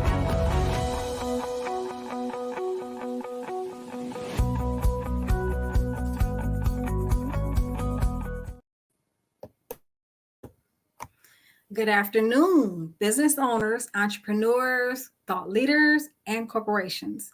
Welcome to the Black Business Network. My name is Melvina Ford, and I am your business moderator for this afternoon on the Black Business Network. The Black Business Network is a 24-hour business network showcasing Black businesses, business owners, entrepreneurs, and thought leaders worldwide. We have speakers from North Carolina, London, Singapore, Africa, Japan, and cities all over the United States. The Black Business Network is a global community sharing its business knowledge to empower, inspire, and educate businesses about business. Today, I will be your next speaker. Again, I am Melvina Ford, coach, counselor, Reiki master, and a slew of other things. But today, we're going to be talking about business. Course. So what are we talking about today? SWOT analysis. What is a SWOT analysis? Well, the acronym is SWOT. What do those stand for? Strengths, weaknesses, opportunities, and threats. So how do we break this down? Let me go through it with you slowly but surely. Well, every business has to go through this SWOT analysis. So it'll know its competition, it'll know its strengths, its weaknesses, and it knows where it's going. It knows where it needs to stop, where it needs to turn. It's a GPS for business. Every business needs to have this, whether it's a huge corporation or a small business. Even I have to have one. SWOT analysis. Let's start off with the S. Strengths. What are those questions we need to ask ourselves when we're thinking about this? What do you do well? When you're starting off any business, you need to know what you can do. And it's not that you can't do a hobby, but if you're going to put it out there, you should put it out there well. But at the same time, when you're thinking about that, you want to make sure that you allow room for mistakes, because that's how a business grows. Even if you're a solo entrepreneur, your business grows from the mistakes. Not saying you go out there purposely making the mistakes, but you get out there, you learn from the mistakes. So what do you do well? What can you do? This is a list that everyone needs to complete. This is something that needs to be done, if not once a year, at least twice a year or quarterly, to see where you sit and where you stand. What have you gained your strengths in? The second question under strengths would be, what unique resources can you draw on? Good question. Do you have friends? Do you have community members that can help you?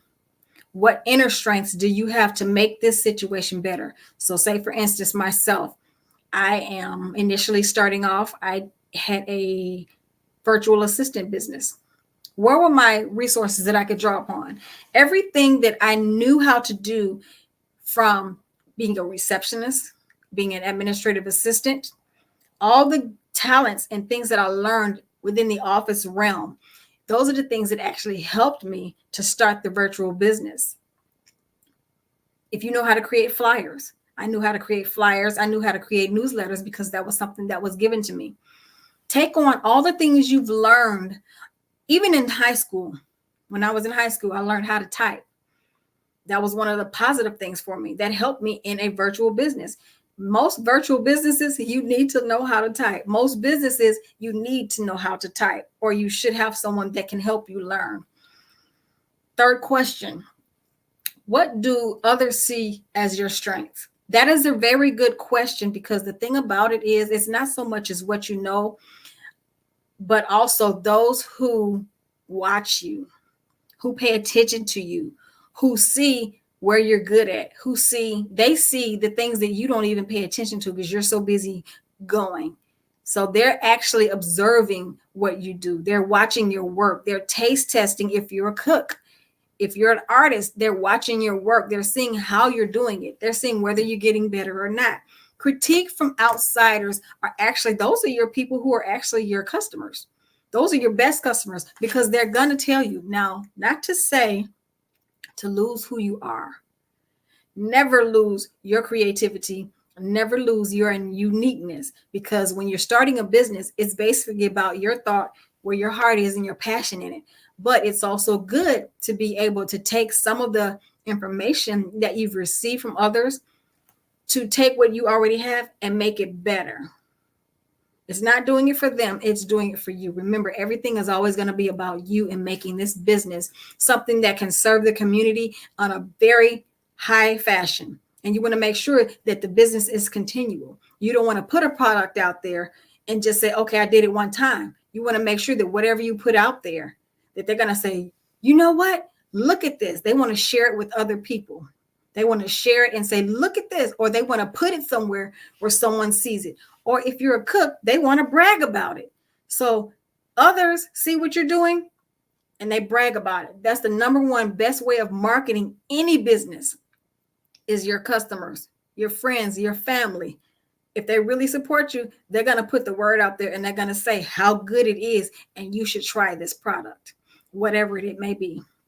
So we're typing into strengths. What are your weaknesses? What questions can we ask about this? First one, what could you improve? And you can go back over to your strengths, but the question is what others see as your strengths. What could you improve? Because when they're telling you about your strengths, guarantee they're also going to tell you what they think you could possibly tweak and do better on. Don't take it as an insult. Take it with a grain of salt, because in business, again, the customer, they always say, is always right. Not necessarily saying they're right, but it's just a different way of looking at the situation. Well, maybe if I do this, maybe I can tweak it a little bit. What could you improve on? What can you change to make it better? Second question, where do you have fewer resources than others? So the number one resource that a lot of people struggle with is finances. So I'm going to tell you something that someone who I used to be a leader said to me a long time ago. And at the time, I was an event planner. So you can tell that I've done a few couple things in my life to get to where I'm at now. And I've learned some things over the years. But one of the seeds that was planted into my life, And the one thing we struggle with as people is that we feel like we need to have $10,000 immediately before we can start the business, or we have to be in a certain spot in order to start the business. Not true. This person told me, use what you have until you get what you want. So if I wanted to be a event planner, I had to figure it out. What did I have? Let me see. At the time, I could go, I had the little finances that I had, and I can start off small. I made small gift baskets for babies, baby gift baskets for girls and boys, and I also made Mother's Day gift baskets. Those are my resources. But where did I go? The Dollar Tree. I went to the Dollar Tree and I made the best gift baskets, and no one would have ever known. And they love the gifts. You can take those things. You don't have to keep them in the packages that they come in at the Dollar Tree, because you know they have the price on it. That's $5. You bought me a basket for $5? No, you take the product out and you make it and you create it the way you want it to be, and it stands out and it's yours. Doesn't look like anything else anyone else has. So you take what you have, what resources that you have, and make it bigger. So then when you actually get more funding, which is mainly the problem, you can grow it out better. You can get bigger baskets. You can get better designs. You can get a little bit more creative. But sometimes you have to start out small. Same thing with a lot of people that I've noticed. If you're a cook, you love to cook. And some people feel like, oh my God, I need a big kitchen and I need these kind of utensils and I need this, that, and the other. Let me tell you something. I've seen this firsthand. Women and people. I know a lot of us live in these neighborhoods where you'll have someone doing a fish fry or a barbecue, or they're raising funds for whatever program for their family or the children or a trip or anything. And they will get out that barbecue grill. They will get out that deep fryer and sit it outside, and the family will come together and they will do what they need to make the money. They will go to the Dollar Tree or wherever they can get those styrofoam plates, and they get what they need to make these meals happen. It doesn't take much money to make spaghetti. It doesn't take much money to get chicken anymore. You notice that's the basic meal to sell meals for.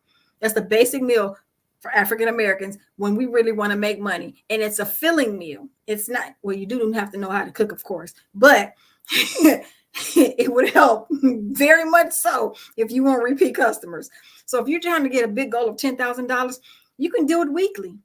You don't have to do it daily, and you don't have to have a huge kitchen. But one thing I will say is that I've noticed is most people who are doing that, they set, this is how much we've bought. So when this sells out, we're done for the day. That's it. So they don't make it to where they have to have so much of an inventory and they have nowhere to put it. So you got to think smarter. You know what I'm saying? Make it easy for yourself so you don't stress out. But the few resources that you have, use those. Use what you have until you can get better. Next question for weaknesses. What are others likely to see as weaknesses? That goes again.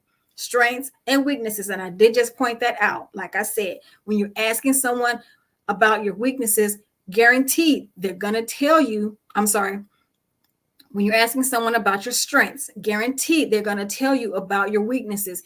And sometimes they may tell you about your weaknesses first. That may be the little catcher. Like, oh, that hurt. Let it hurt. Swallow it and call it a day. But then focus. Take everything you hear with a grain of salt. Don't get so emotionally caught up in it because you ask the question. If you put the question out there, be willing to take in what they say. Again, with a grain of salt, and figure out what of it fits in with you. Chew the meat, spit out the bones. Some people aren't as eloquent when they speak or giving advice. They just flat out say it. And sometimes it can come across very curt and it can hurt your feelings if you wear your emotions on your shoulders. But hear what they have to say and take what you need from it and leave the rest alone. Don't get upset. Don't get mad. Just say thank you. And then you go to work. You work on your strengths and you work on your weaknesses. So what does that bring me to? Opportunities. That's the O. So, what opportunities are open to you? Going back to some of the things that I had around me when I was being an event planner at the time. That was when I first starting out doing my women's groups and everything. So what I would do is for certain events such as Mother's Day, we would create raffles. That was so much fun. Opportunities open to you. Mother's Day, that's a big day. You know, mothers love, what woman does not love gifts? Even if it's the smallest thing, they love gifts. You know, little apple cider, not apple cider, but apple, the little wine that's in the bottle, but it's the sparkling wine instead of the actual alcoholic. Then you get lotions and perfumes and again, resources, Dollar Tree, Dollar General. I made the best gift baskets in the world. I enjoyed it because they enjoyed it. You have the grocery store, fruit baskets. Who doesn't love seasonal fruit? Everyone loves that. You can make those and sell those, but do it, you know, because fruit does go bad. So make sure that when you do something like that, put it out at a decent time so it doesn't go bad. Find out what your resources are. If you're a cook, send out flyers, put flyers in the neighborhood, create a menu that you know everyone's going to eat. You know, don't get creative. Sometimes my son used to tell me, Ma, you just went left with this. Everything was just fine. And then you had to start getting creative, which is that's what I do. I'm creative. So I have to be careful about when I create things.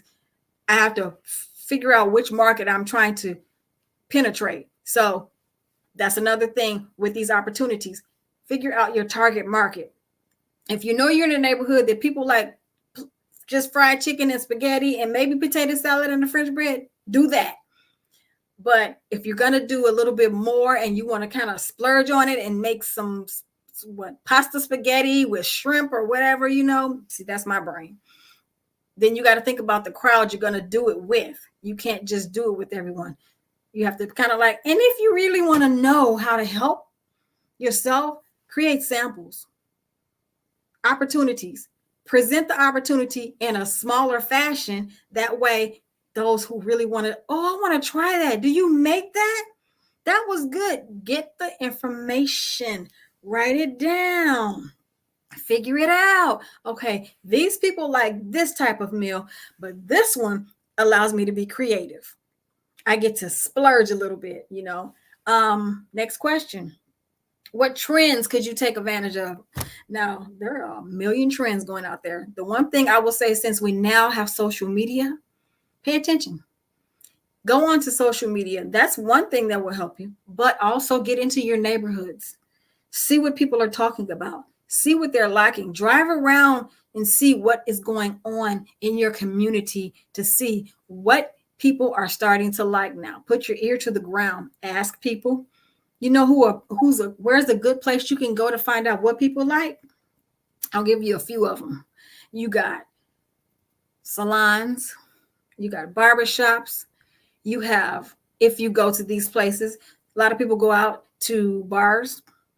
They go to bars, people talk. These are the places people talk all the time.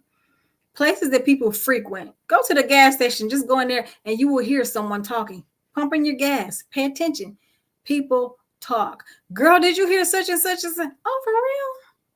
You will hear these. These are where the opportunities are. Put your ear to the ground. And again, if you do have social media, you don't even have to post. Just scroll through and look and see what's posting all the time, what people are liking all the time. Check it out. See what's most popular about what it is you want to do. You know, find out who's doing it and then follow their pages. Listen to them and see what they're doing. What's the most popular? You know, use Google.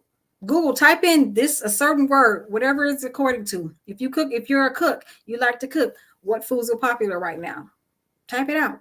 And it's going to give it to you. Google will give you anything, everything. But these are the things that will really help you. Next question. How can you turn your strengths into opportunities? So, your strengths will help you networking. I'm thinking, when I'm talking about this, I'm thinking of myself and what I had to do. My strength was the gift of gab. Can talk, and I'm friendly with people. I love to laugh. I love to engage with people. I love to hear people. So that was one of my strengths. That was one of my strengths even when I was a child and didn't realize that was my strength. It goes back to that age of awareness again. So what are your strengths? What is it that you like to do? And use that as your opportunity to get in with people. It was easy for me. Because I like things, I have no problem with posting things. Okay, this is so good. Oh my God, you can't believe it. I have to show that. I have to share this with the world. This is that's me 100%. If I like it, if it's good, if it's profitable, I feel I'm gonna put it out there. And most people know me. I'm just not gonna post any and everything. That's just not how I do it. You know, most people, any human in the world, if they like it, they're gonna talk about it. If enough people talk about it, it's gonna get talked about. So whatever your strengths are, use those to network. Use those to get it out there to people. Start talking to people. Start getting to know people. Start making friends. You know, those are some good opportunities. Not saying to get in there and start immediately, well, oh, I have this, you know, and I want you to try it. No, get to know people first. Be friendly. Get to know, show yourself friendly first before you start talking about your business and your product. Because a lot of people who are like, they just want to sell something. They don't want to get to know me. They want to know you care first before they even know what you know or know what you have. They don't care about your business. Excuse me, I'm a human being. Talk to me first before you start, you know, think about how, care about people. Put yourself in their shoes. Think about it. And you can use those opportunities. You just never know how it'll show up for you in those areas. So we've talked about strengths. We've talked about weaknesses. And we've talked about opportunities. So the next one we're going to talk about, which is going to complete your SWOT analysis, is threats. What threats could harm you? Now, when starting a business, we don't really think about that. At least I didn't. It's like, what do you mean threat? What kind of threat could I have doing this? Well, if you really want to know the truth about it, we always think in fear. What could possibly go wrong? That's basically what that question is asking you. What could possibly go wrong with what it is I'm doing? The one answer to that would be, what if no one likes what I'm doing? What if no one cares? Then that just means that you're in the wrong market. You're in the wrong group of people. And the one thing I've noticed is, and it's very unfortunate, that not all, but most of our family is not going to support us. Most, if not all, of our community that knows us is not going to support us. Why? Because they know us. They've either grown up with us. They've either lived with us. We've been in the same neighborhood. We went to school together. We've worked together. So most times they've already seen you interact. So they don't know the talents that you have. So that's what they're looking at, who you are, not who you're becoming, not the gifts that you have, especially if it's something that you haven't been doing and all of a sudden you just jump off the bridge and decide, oh, I want to be a cook. Oh, I want to be a news broadcaster. Wait a minute. Where did all this come from? You want to do what? You know, that's how they're looking at, you know, they don't have the belief in you because they haven't seen you doing it or working it for so long. That's one of the first things, is other people's opinions of what it is you're doing. They don't believe it. They're not going to support you. Most times, once they start supporting you, it's because strangers are supporting you. People that you would never think that you need to connect with. So how do you combat that? Start making new friends, getting out there, stepping out of your comfort zone and going into places and spaces that you've never been and getting to know these people, because I guarantee you, these are the people that are going to help you become the better you, and your business is going to soar because they're going to have information for you so you can grow and your business can thrive. And I guarantee you that fear and that dislike or disdain that you've had from your family or your friends or your community, it's going to change. Most times it does. Guaranteed to you. So next question on threats. What is your competition doing? That's a good question. That's a good question. You have to be able to understand that. What is your competition? Is everyone your competition? Not really. Not really. Not really. Everyone is not your competition, but it's good to know what everyone is out there doing. So then that goes back to what I was saying is do your research, find out what's out there, find out what's trending. The one thing you want to do with your business is make it different. What stands out with your business that's different from what everyone else is doing? You have to need a signature. You need a signature in order to thrive. You need to stand out. Okay, so she's baking cakes and they're baking cakes. So what makes each of those cakes different? Because I see fondant on both of them, but oh, you know what? They're doing like a Betty Boop kind of thing on most of their, they have a black outline and it looks almost cartoonish.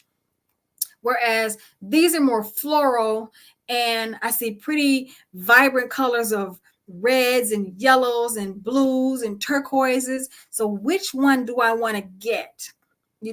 Yours, it has to stand out, because the one thing you do not want to do is be completely rhetoric to what everyone else is doing, because the first thing people are going to think is, well, it's no different from what anyone else is doing. I don't see the difference. So you have to think about that question. Think about it really hard. What is everyone else doing? Stop before you, do the work, do what you like to do, make it fun. Don't stress out about it, but also pay attention to what other people are doing and never let them see that you're doing that. Because you don't want to think it's competition. Everyone deserves to be successful. We all are in this to be successful and to do what it is we love to do. That's the one thing that we all forget to do, because we're so busy grinding and hustling and moving and going that we forget to enjoy what it is that we're doing. So next thing I want to give you, or the last one on the threats, is what threats do your weaknesses expose to you? Ooh, that's deep. That is very deep. What threats do your weaknesses expose to you? So I want you all to think about that one. What weaknesses do you have? And one of them being fear. That's a huge one. So if you're in fear, then your competition, they're going to run all over you. They're going to stand on your head. They're going to leave you behind. What other people's opinions are, that's another threat of a weakness. That's another weakness. If you're worried about what everyone is thinking, you're never going to step out of your own comfort zone. Fear and everyone else's opinion. Having enough money, that's another weakness. You have to figure out what your weaknesses are. What are the things that could possibly stop you? And that comes from your thoughts. What are you saying positively in your life? What are you saying negatively? You got to keep those things rolling. You got to stay focused. And most of all, I'm not trying to be funny, but we really need to stop telling everyone our business. And that's serious. We want the world we want to share everything with the world. We want everyone to be happy for us. But unfortunately, in the world that we live in, everyone is not going to be happy with what you do. And the minute you tell your best friends, sometimes, unfortunately, they're not going to give you the positive information that you want to receive. They're not going to try to help you. Oh, you know what? I have a friend that knows this or know how to do this, and they can help you. No, they're going to say, what are you doing that for? You don't have time. When do you want to? They're going to find any reason to stop you from doing and being your best. So you have to be careful about who you put in that circle, especially when it comes to your business. Now, if they're really in it to win it with you, fine. But even then, so that circle that you have to start that business, that stays just as small as everything else. So I enjoy sharing this with you. I hope you got something out of it. And this is called the SWOT analysis worksheet. If you have any questions, please reach out to me at rebirthdimension@gmail.com. My name is Melvina Ford, and it was a pleasure to be with everyone today. And I hope this helps you. Again, SWOT analysis, strengths, weaknesses, opportunities, and threats. If you ever have any questions, don't hesitate to email. But I think that every business and every person as an individual should do something like this, because this will help you in life, not just in business, but it will help you in life. So with that being said, genius is common, and I will see you on the other side. Bye, everyone. What if you could build your own city? A place where every child can find nurturing people to help them achieve their full potential. A place where every adult can access job training support. Where health education is abundant. Where social justice ruled the land. A place without limitations. Welcome. You have arrived at STEM City USA. It is what every city should be. A safe and trusted community where you find people and resources to help you become everything you are and beyond. STEM City is unlike anything you have ever experienced. It is a digital twin of the world around you, only better. STEM City is about energy and soul renewal. It is more than a digital world. You can almost feel the power of live cultural events, music, and theater. STEM City promises a better future for children with caring mentors and hands-on activities with dedicated tutors to support our youth. STEM City is your passport to a healthy lifestyle with weekly events addressing our community's many issues. STEM City is your financial well-being with helpful information on wealth management, career advancement, job training, and so much more. STEM City is the community you deserve. It is the city where your dreams can come true. STEM City USA, a place in the sky that is accessible to all who reach for the stars.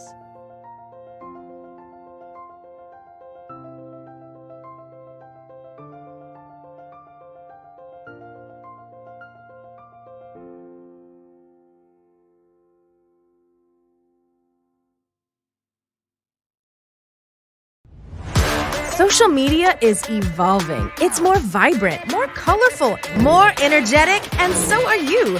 It's not just photos anymore. It's video, it's audio, it's subscriptions. And now there's Fanbase, a new monetized social network. Fanbase delivers the complete native app experience with full content monetization for every user. No algorithms that shadow ban your engagement or growth, and no ads. Follow anyone for free and subscribe directly to your favorite creators for $4.99 a month. Plus, show some love by tipping on any post. Also, make a Fanbase page and monetize your content the same way. Finally, connect with your followers by posting the amazing content you already create. And now, get paid for it. It's time to energize and monetize, because everyone's a fan of something and everyone has a fan base. Sometimes you got to hear the news from the Black perspective, and more specifically, Black publishers. And that's exactly why you have to download the HeyTie app, the largest mobile app delivering breaking news, videos, and podcasts from 200 of your favorite Black publishers. Yes, 200 Black publishers delivering news as it happens, literally all in one app. Go to HAYTI.com or download the app in the Google Play Store or Apple App Store. It's completely free, along with information that you can trust, so go check them out. Follow the Brand TV broadcast host, Grant McGaugh, as he visits with top executives and entrepreneurs to find out their secrets of success with their personal brand. Follow the Brand TV broadcast host as he focuses on brand development to build better relationships, bring value to your business, relationships, and career. You will enjoy listening to each episode that is tailored to speak to you directly. If you're looking for this type of clarity in terms of building your brand, you have tuned into the right station. Each episode will help you to shape a conversation in the 5-star BDM network of 20,000 professionals and become a springboard for your corporate engagement and business opportunities. Each guest will frame their story in the areas of personal branding, business development, career development, financial empowerment, and technology innovation. Grant McGaugh explains why he is the CEO and owner of his own professional career. Grant is an accomplished business leader and entrepreneur. who wants to give back to individuals to grow their personal brand strategy. Tune in as he weaves his story about new possibilities, while to you exceed expectations. If you love storytelling, this show will make for fun.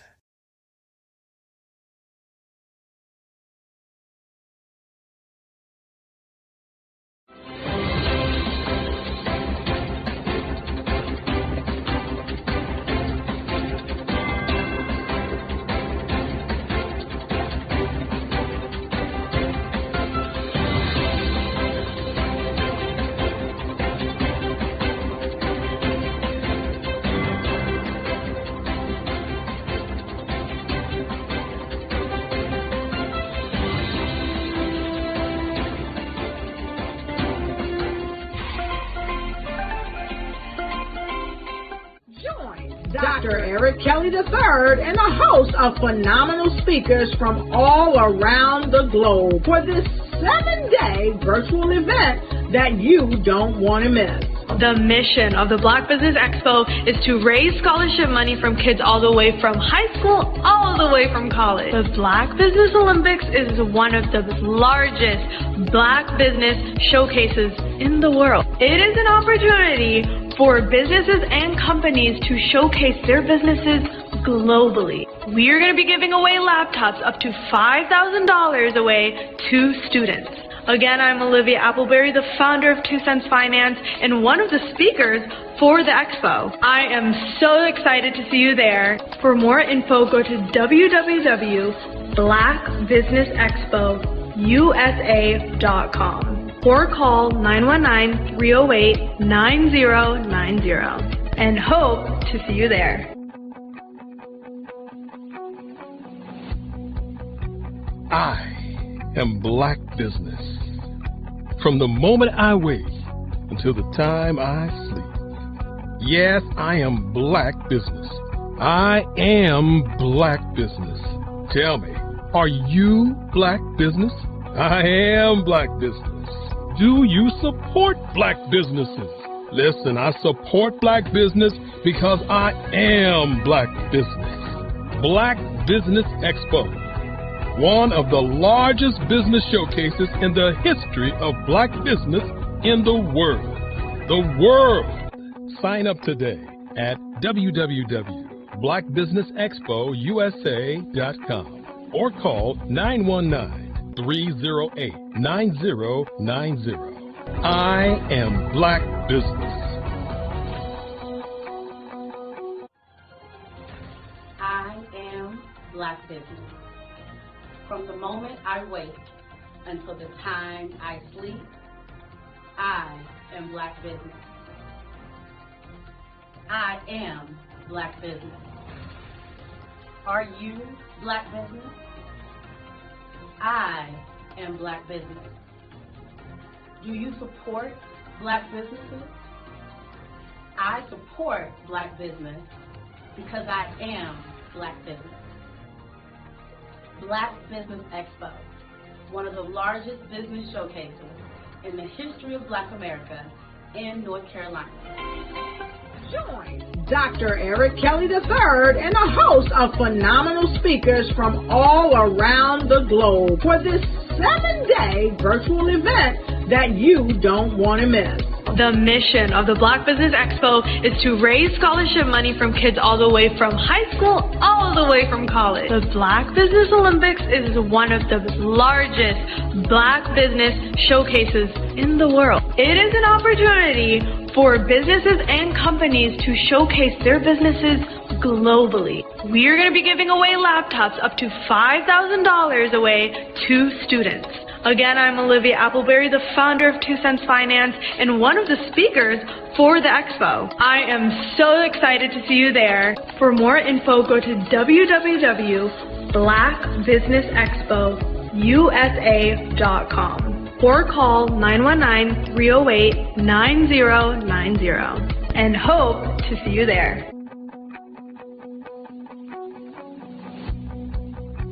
I am Black Business. From the moment I wake until the time I sleep. Yes, I am Black Business. I am Black Business. Tell me, are you Black Business? Black Business Expo, one of the largest business showcases in the history of Black business in the world.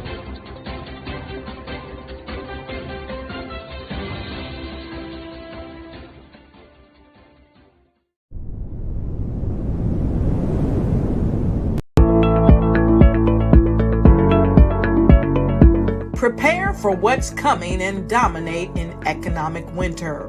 Stand strong and thrive by showcasing your great products and services globally through the Black Business Network and Black Business Olympics. The Black Business Network has showcased over 2,000 companies with over $7 billion in sales each year. Over 10 million attendees have viewed the rebroadcast each month. Through the Black Business Olympics, unique styles of business training and mentoring are turning students into business owners and entrepreneurial warriors who will dominate in any economy. Gain the ultimate advantage of the Black Business Olympics, 7 days of unbelievable topics and speakers speaking around the globe. Donate your time and experience to provide expertise and scholarships to students worldwide and change the world. Now, more than ever, new insights, tools, strategies, and capabilities are needed. This is your chance for a major presentation to the world. Fill out the form and join the more than 2,000 speakers who have presented to over 200 countries. Join the Black Business Network streaming live into the Metaverse, STEM City, Black Multiverse Enterprises, Hulu, Amazon, YouTube, iHeartRadio, Apple, Facebook, LinkedIn, Pod TV, IBM TV, Spotify, and Google Podcasts. Sign up today. Spaces are limited, and we will see you there.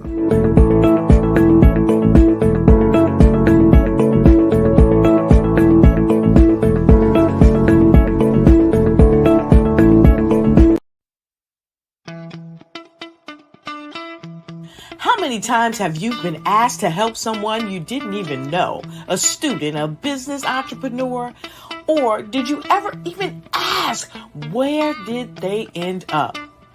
That business, that friend, that entrepreneur. Well, just maybe they ended up in a gang, bankrupt, homeless, or worse, dead. Maybe they turned to crime, drugs, and alcohol. Did you ever wonder?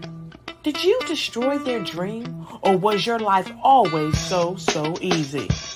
At the Black Business Olympics, we started a movement to help students complete.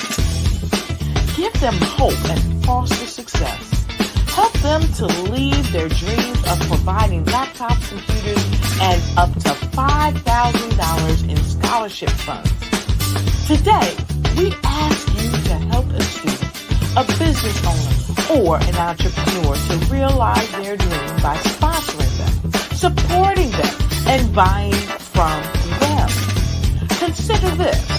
With $1.6 trillion in our Black community, we only ask for a small donation for our students, our businesses, and our entrepreneurs. And you can change a life today. So I ask you, what are you going to do? Sit on the sideline and watch our students in high school be leaders, miss out on their dreams from lack of resources?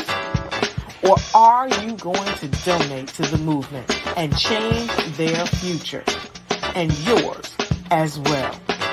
Give us a call today at 919-308-9090. Change their life by investing with action to the Black Business Olympic Fund. The Black Business Olympics, one of the largest business showcases of Black business in the history of the world.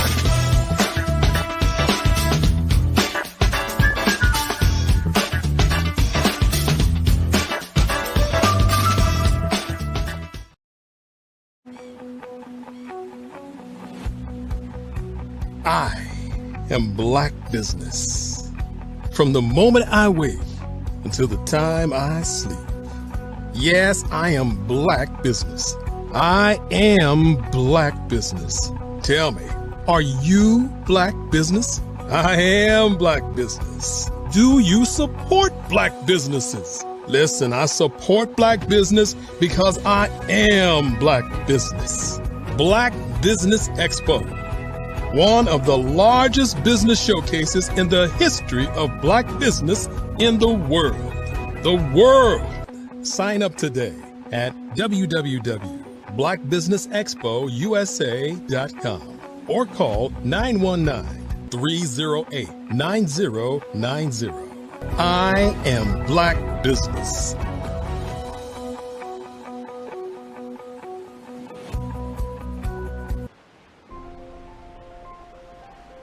What if you could build your own city? A place where every child can find nurturing people to help them achieve their full potential.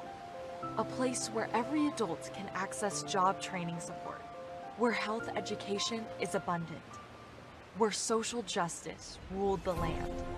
A place without limitations. Welcome. You have arrived at STEM City USA. It is what every city should be. A safe and trusted community where you find people and resources to help you become everything you are and beyond. STEM City is unlike anything you have ever experienced. It is a digital twin of the world around you, only better. STEM City is about energy and soul renewal. It is more than a digital world. You can almost feel the power of live cultural events, music, and theater. STEM City promises a better future for children with caring mentors and hands-on activities with dedicated tutors to support our youth. STEM City is your passport to a healthy lifestyle with weekly events addressing our community's many issues. STEM City is your financial well-being with helpful information on wealth management, career advancement, job training, and so much more. STEM City is the community you deserve. It is the city where your dreams can come true. STEM City USA, a place in the sky that is accessible to all who reach for the stars.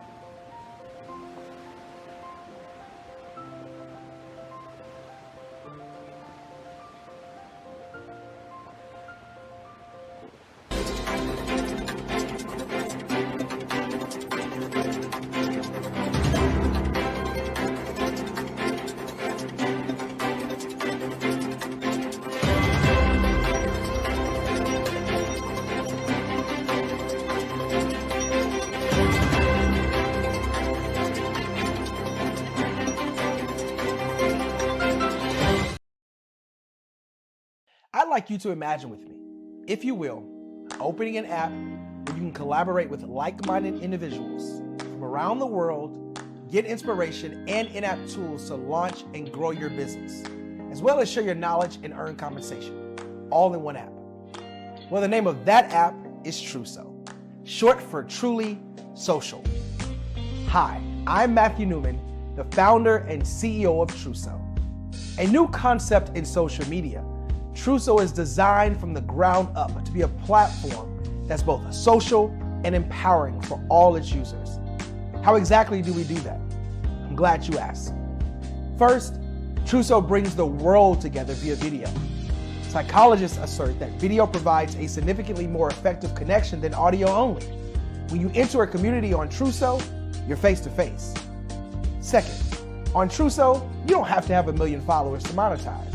Our business model allows all hosts and moderators to monetize, no matter the size of your following, by 1, producing fee-based content, and 2, inviting others to join the platform as subscribers.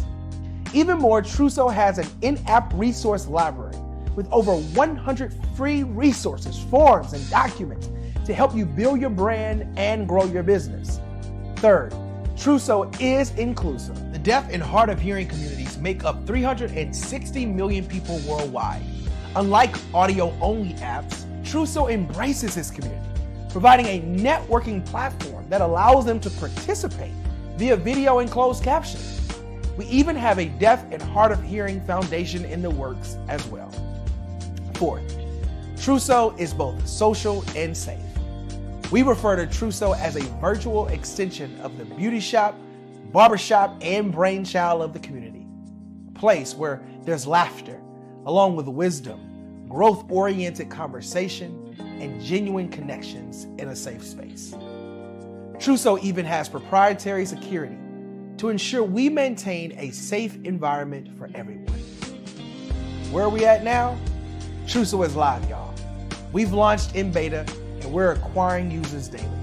We have an incredible development and marketing team, plus amazing celebrity influencers at the table, helping us spread the word around the globe, beginning within the African diaspora and beyond by creating a safe space for growth, connection, and collaboration. We're truly excited about Trousseau. We've created something special for which there is a global market. And we invite you to embark on this journey with us as a shareholder. The future for Trousseau is truly bright. Join us and let's go there together. What if you could build your own city? A place where every child can find nurturing people to help them achieve their full potential. A place where every adult can access job training support. Where health education is abundant. Where social justice ruled the land. A place without limitations. Welcome. You have arrived at STEM City USA. It is what every city should be. A safe and trusted community where you find people and resources to help you become everything you are and beyond. STEM City is unlike anything you have ever experienced. It is a digital twin of the world around you, only better. STEM City is about energy and soul renewal. It is more than a digital world. You can almost feel the power of live cultural events, music, and theater. STEM City promises a better future for children with caring mentors and hands-on activities with dedicated tutors to support our youth. STEM City is your passport to a healthy lifestyle with weekly events addressing our community's many issues. STEM City is your financial well-being with helpful information on wealth management, career advancement, job training, and so much more. STEM City is the community you deserve. It is the city where your dreams can come true. STEM City USA, a place in the sky that is accessible to all who reach for the stars.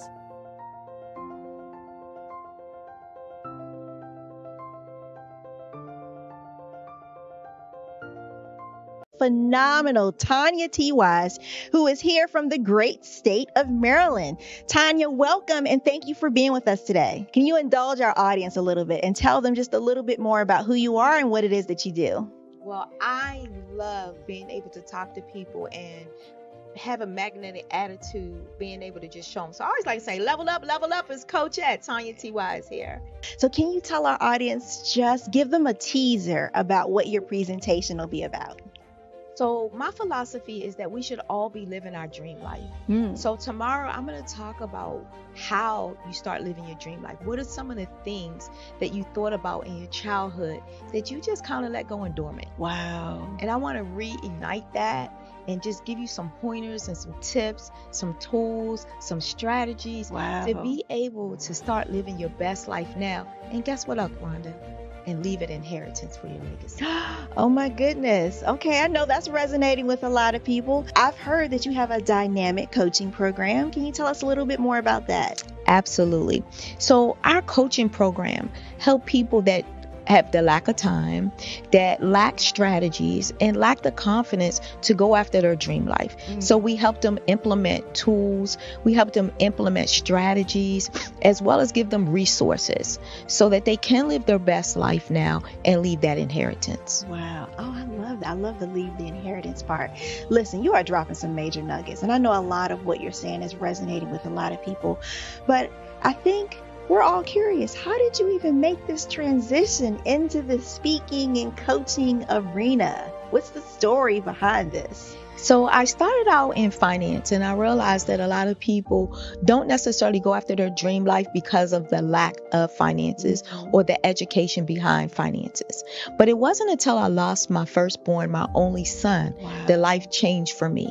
And where I was going after it all, living the corporate life, hit my 6-figure income and living in my dream house with my dream man, driving my dream car.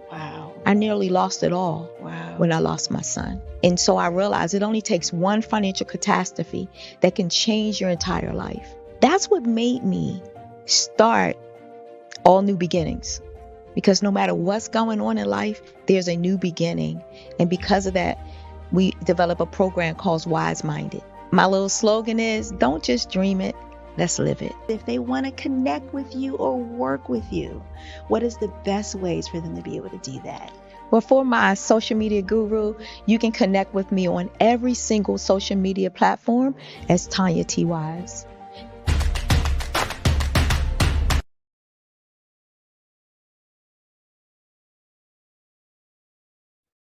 Hey everyone, it's Grant McGaw, CEO of 5-Star BDM and host of the award-winning Follow the Brand podcast and TV series, where I help you to build a 5-star brand that people will follow.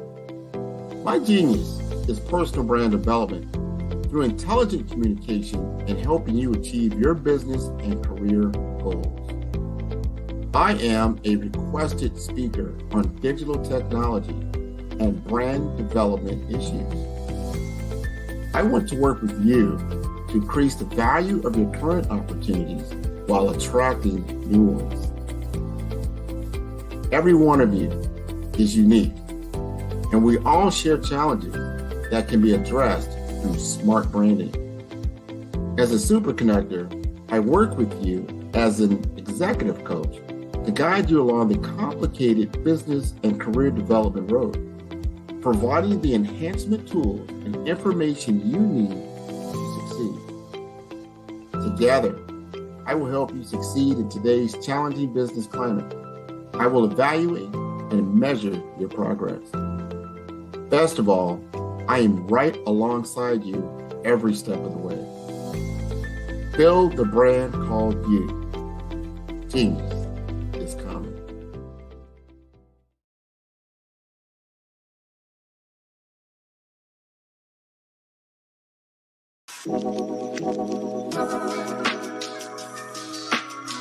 The African company and the African CEO is making a conscious decision to bring on someone external to the continent versus bringing on someone who is from Ghana or Kenya or South Africa. And so the skill sets of the people that we take through our executive leadership training program and ultimately on the placement, obviously have to be extremely high caliber. So what we look for are corporate executives at the vice president to C-suite level, as well as Black entrepreneurs. When we look at the Black corporate executives, we're looking for some very specific skill sets, whether that be around supply chain, sales and marketing, engineering, product development. We want our folks to be able to add immediate value to the corporate board, right?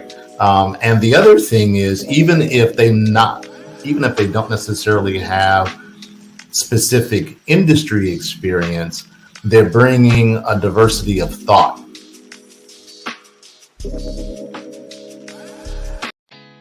Did you know women represent just 3% of Fortune 500 CEOs and less than 15% of corporate executives at top companies worldwide? Have you wondered what the secrets are to getting into the top ranks, whether in the private or public sector?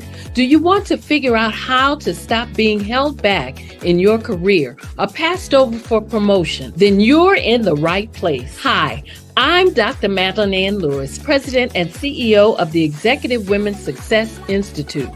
I have decades of experience in the military, the federal government, and corporate America, and my mission is to help women succeed and tap into their full potential. I want to reach 1 million+ women around the world to become the leaders they are meant to be. So if you want to move into a management or executive level position, or maybe you are a female veteran transitioning out of the military into business entrepreneurship, then reach out to the Executive Women's Success Institute at 301-693-3284. Let us get you on the fast track to success.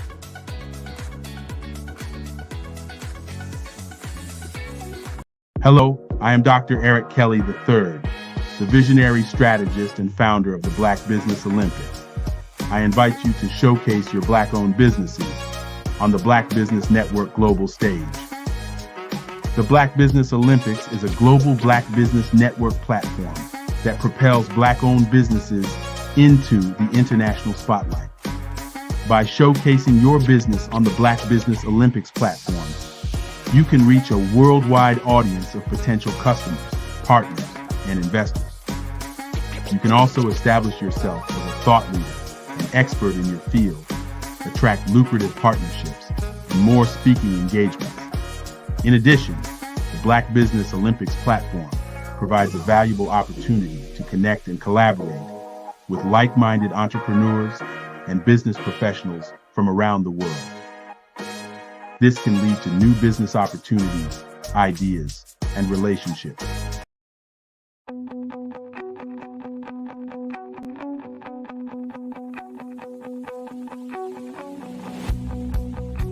I am Black Business. From the moment I wake until the time I sleep. Yes, I am Black Business. I am Black Business. Tell me, are you Black Business? I am Black Business. Do you support Black businesses? Listen, I support Black business because I am Black Business. Black Business Expo, one of the largest business showcases in the history of Black business in the world. The world. Sign up today at www.blackbusinessexpousa.com or call 919-308-9090. I am Black Business.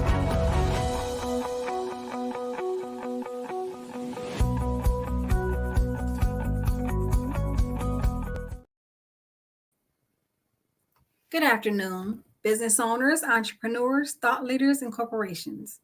Welcome to the Black Business Network. My name is Melvina Ford, and I am your business moderator for this afternoon on the Black Business Network. The Black Business Network is a 24-hour business network showcasing Black businesses, business owners, entrepreneurs, and thought leaders worldwide. We have speakers from North Carolina, London, Singapore, Africa, Japan, and cities all over the United States. The Black Business Network is a global community sharing its business knowledge to empower, inspire, and educate Black businesses about business. It is my pleasure to bring to you our next speaker for the afternoon, and her name is Felicia Ward. Ms. Ward is a founder and principal strategist in marketing. She is a Fortune 100 marketing communications strategist, Fortune BLK member, board president of HR for You NIC, Amazon best-selling author of How to Break the Glass Ceiling and Still Keep It Nice, an international keynote speaker. Help me welcome to the stage, Ms. Felicia Ward.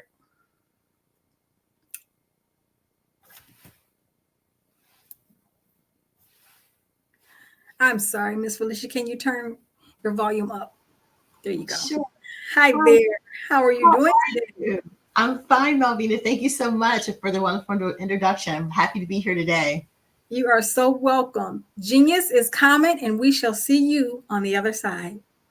Thank you. Good afternoon, everyone. I am excited to bring you a keynote speech today about the top 5 AI research tools that will help you with your reporting insights in marketing. So first, I want to start out by talking about some staggering statistics. If you haven't already heard, 95% of jobs will be taken by artificial intelligence. Because of that, it is imperative that you start being a person who utilizes AI in your business and in your personal life. And here's another statistic. In the last 8 months, 9 Fortune 500 companies have completely eliminated the chief marketing officer position. That's right. What's happened is that AI is able to do some of the things that people in the marketing department can do with ease. So when marketing first started out, you had the ability to look at data analysis, look at analytics, look at your social media, put together a report. But the problem is it's not done in real time. By the time you compile a market research report and make a recommendation, the data and the information that you are given is already out of date. So you have to be a person and a company that actually implements and integrates AI into your business. So I want to start out today by just talking about that it's important that you have data-driven decision-making processes within your marketing. So today I'm going to explore what the top 5 AI research tools and how to utilize them and how they're revolutionizing marketing and how you can help uncover some valuable insights from them. The first, of course, is trend analysis. That is a great market research tool to utilize AI for because it will help you define what trends are in the marketplace and the significance of consumer behavior. Why are consumers purchasing certain things? Why are they gravitating to other things? Well, if you look at your trend analysis, it will tell you that. Artificial intelligence utilizing trend analysis can help analyze vast amounts of data and help identify these emerging trends, and it will actually help you analyze the data much faster and at a much greater velocity than you would be able to. When you're utilizing these AI tools like Google Trends, and also look at social media platforms, look at the analytics that they're providing there. Every day, the analytics change. In fact, the analytics change real time every couple of seconds, as opposed to if you're looking just at data analytics and social media, it might be changing once an hour. So you have to understand how algorithms work within the tools that you use so you can actually help look at and contextualize and help you enable you as a marketer to capitalize on marketing opportunities. You're able to see trends, and you're also going to be able to see patterns in your research. The second AI data tool that you should be using marketing for is contextual analysis. Now, contextual analysis will actually help you as a marketer understand the nuances of your consumer conversations that people are having, to put things in context so it can be more relevant to the recommendations that you might be making. So you want to use AI to apply and adapt what has been learned in skills and knowledge. The adaptability is how AI learns. It's called machine learning. So the more you're able to put something in context and go back and ask a different question within AI, you're learning from AI and getting better data, and AI is learning what it is that you're trying to ask of it. And every time it learns new data, it actually is learning in real time. The information that you're getting from it is going to be better and more nuanced and more precise. So you want to be able to put things in context. So you want to be able to give examples of things. So you don't want to just say, what were the sales last night? What were the sales last night between 7 and 8 p.m. during a thunderstorm comparative to last year's thunderstorm around the same time? Being more specific with the prompts that you're asking will give you much better data. It will also teach AI as a tool what types of things that you're looking for. It starts realizing that you're asking on an ongoing basis for a specific niche of information. It will start compiling more information within that niche for you. So you want to be able to apply it and then, of course, put it in context. Putting it in context is just so important. So you want to use AI tools like natural language processing, otherwise known as NLP, because it has algorithms and it also has sentiment analysis. So it's looking at the data, but it's also looking at what consumers are saying and talking about. So the two combined together, it's able to put together a better data-driven report for you so that you can make a better decision. And it also helps marketers decipher the context behind what the consumer sentiment is. Well, it'll help give you a better, more targeted strategy. So certain things are happening because consumers feel a certain way at a certain time, but that time period will change and then the analytics will go back to the norm. So you want to be able to set benchmarks of what the norm is in those situations and then be able to put in context for the people you're providing reporting for as to what has changed in the marketplace, that what's happening right now. It might be an event. It might be something that has just occurred. It could be a power outage, anything that's going to affect your data. And that's just super important so that you're getting good information. And then, of course, everyone knows competitive analysis. So it's so important to stay on top of the competition, find out what's happening dynamic within the market landscape. And you want to be able to compare data from an industry competitor to determine their strengths and their weaknesses and compare it to your own and conduct a SWOT. Strengths, weaknesses, opportunities, and tactics. And then you want to use AI, you want to use intelligence tools like SEMrush and SimilarWeb. They will give you a more accurate competitive analysis. They will tell you the keywords that your number one competitor is using. They will tell you the number one products that they have over you. They will tell you whether or not they're advertising in the market.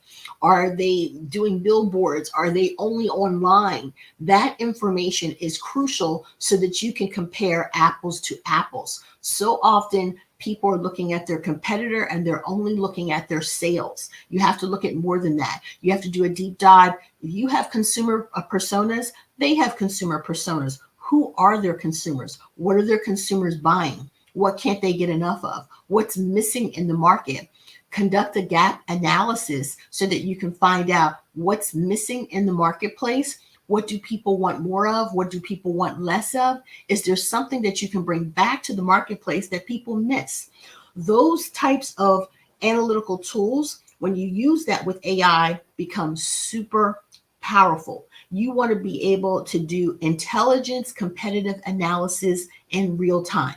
So you want to step your game up and not just do the old-fashioned competitive analysis. When you have these data-driven analysis and competitive strategies, you're actually able to have performance metrics. And that empowers marketers to help refine the strategies that you're putting together, which makes you more valuable as a marketer. The fourth is sentiment analysis. It is my favorite AI tool. It is my favorite market research tool without AI because it helps provide an impact of the consumer sentiment on brand perception and also their purchasing decisions. Why are people purchasing what they purchase? Well, the only way to find that out is in sentiment analysis, where you can see in real time when people go, "Ooh, Chanel has a new bag out." You get to see hear the response and the chatter of what people say. I like that color.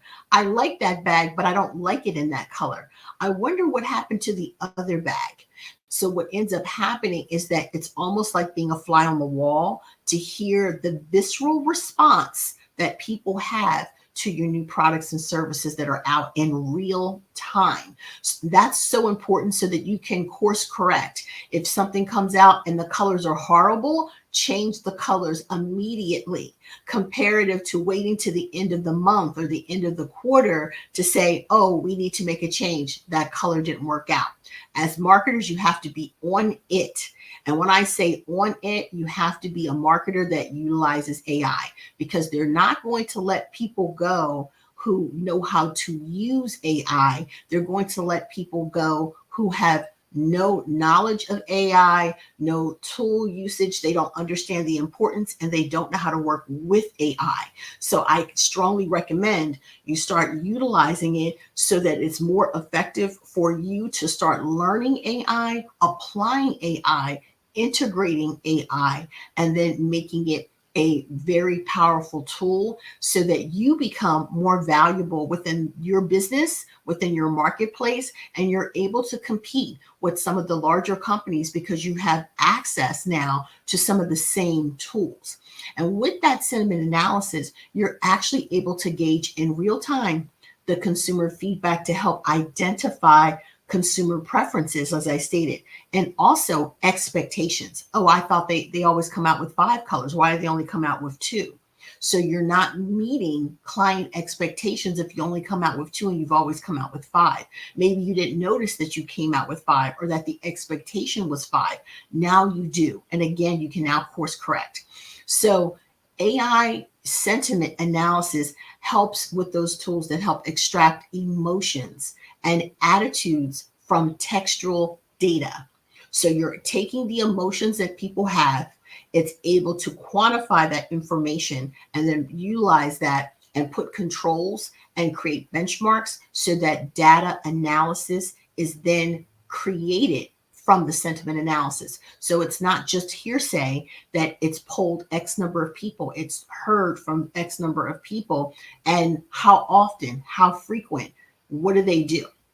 And then with that sentiment analysis, you're able to actually help address potential issues proactively. So if something comes out and say it was sourced in a country that is not conducive or in alignment with your company values, you're able to change immediately or have a statement ready to say that you realize that that company is no longer in alignment with your core values and you will no longer be working with that company. And now you have partnered with a different company. And you also could put out a statement that you have now changed the standards of how you select your partners in terms of sourcing products. And that's very important because it's always good to have a statement ready to go and then have a selection process. How did you select that particular vendor? What has been your standard operating procedure to this point? And when something happens that's disruptive or that's not in alignment with what you do,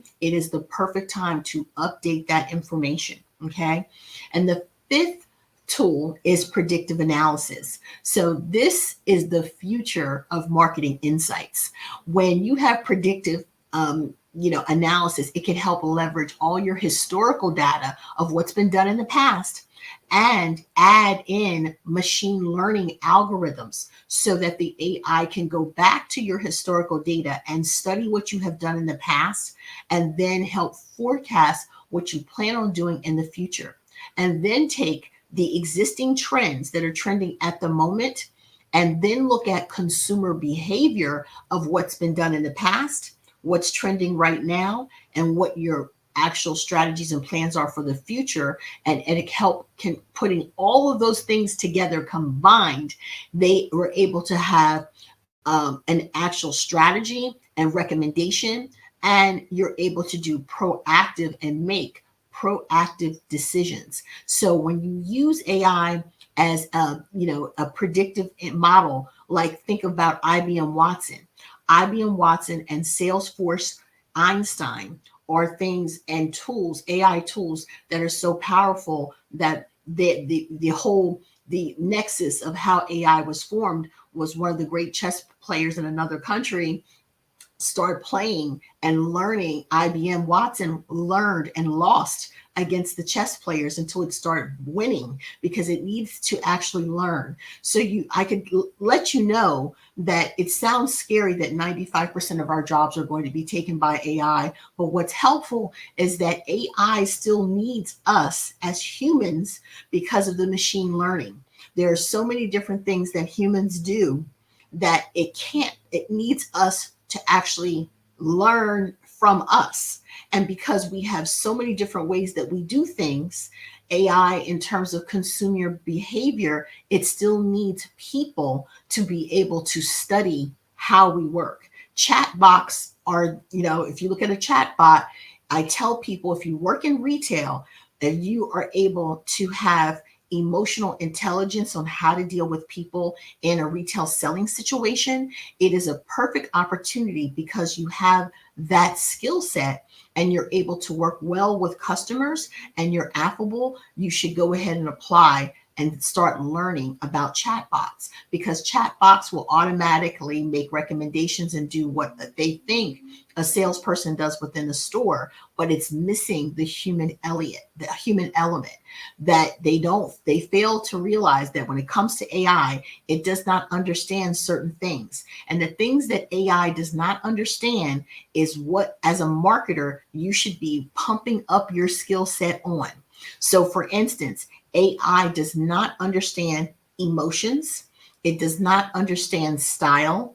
It does not understand customer services and why people are not meeting their expectations if it's not tangible to the computer. So you have to understand that when you're dealing, you should dig in and make sure you know without a doubt, dig deeper into the insights that you have with customers and customer behavior.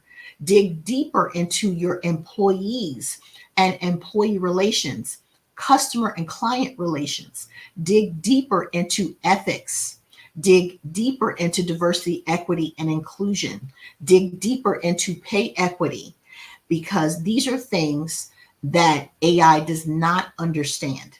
And so you're able to bring the consumer behavior aspect, you're able to bring your emotional intelligence and your skill set as a marketer, believe it or not, is historical data that AI is not privy to.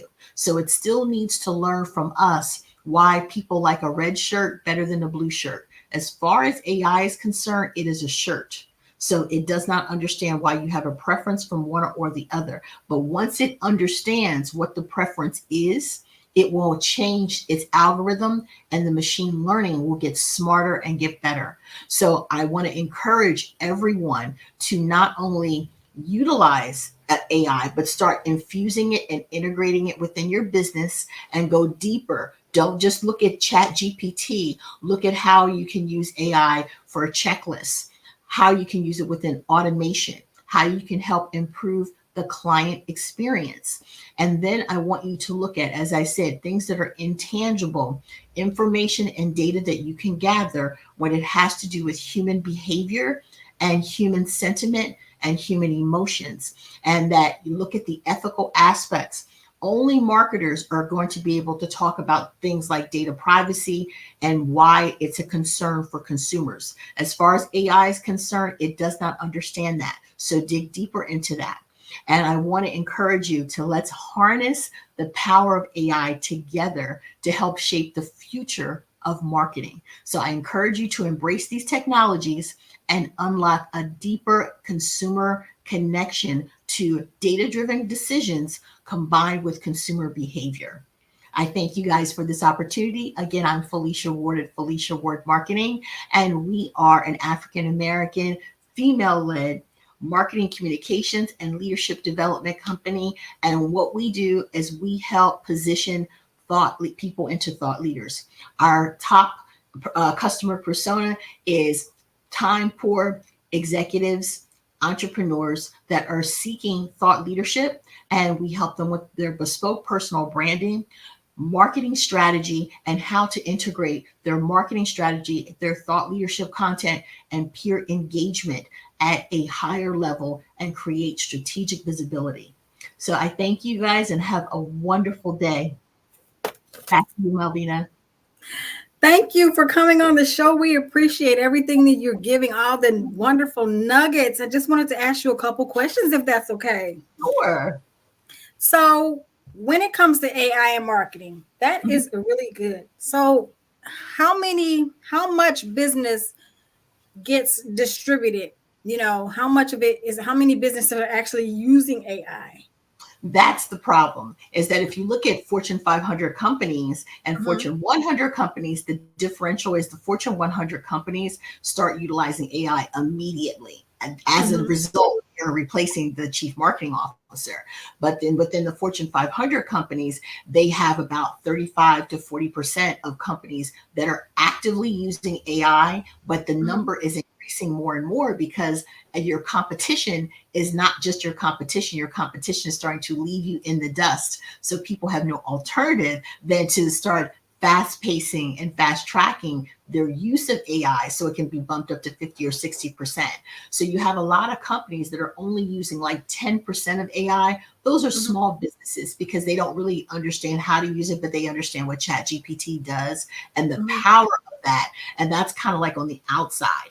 But then when you have a mid-sized business, as I said today, I wanted to talk about the reporting because the reporting, it's now gotten up to about 68% because the reports are more important because how do businesses make decisions? Data-driven decisions. When you go into board meetings, they don't want to hear about feelings. They want to talk about numbers. So AI incorporates and fits perfectly in alignment with what a business wants to do. So when it comes to reporting, you can really up your game if you start at least using the reporting skills and the top 5 tools that I was talking about so that you can speak apples to apples. And when you're doing that as a small business, I want to encourage them to start utilizing and integrating it more into what you do. Just something, very simple, like automated responses. When people use something like Calendly to book an appointment, you can use a different tool like Dubsado or something where you can get an automatic message that says your meeting has been confirmed. That is AI. Look at when you make a doctor's appointment, you have no choice. They are using AI and says your appointment has been confirmed. And then they remind you that you have an appointment coming up in 24 hours. And they remind you again, your appointment is at such and such time. That's AI. So at this point, look at how many jobs that has taken away. There's no, people don't need secretaries. They don't need front desk receptionists. You don't need to have a virtual assistant to book your appointments. You book your appointments yourself, you get notified. And if a person needs to make a change in their schedule, they're able to do it immediately. So that's just a ground level change in how AI has affected not just business, but within our personal lives, that you're utilizing AI, instantaneously, and how that has affected just one marketplace. Wow. That's pretty good. So would you say that it's a generational gap between, using AI versus not using AI? Is there a fear of it? And what can we do to help, those who don't understand what it truly is and that it is transitioning into this now, phase of life? I do think that in some cases there's a generational gap because people that did not grow up utilizing their phones, waking up and using their phones. And that's another perfect example. I was in a store a couple weeks ago and there was an older couple. They were going from store to store and asking people, where were the alarm clocks? They couldn't find alarm clocks. They were going from store to store and they couldn't understand why people weren't selling them. And I held up my phone. I was like, because people have the phone. They check their phone is a mini computer to do so many different things.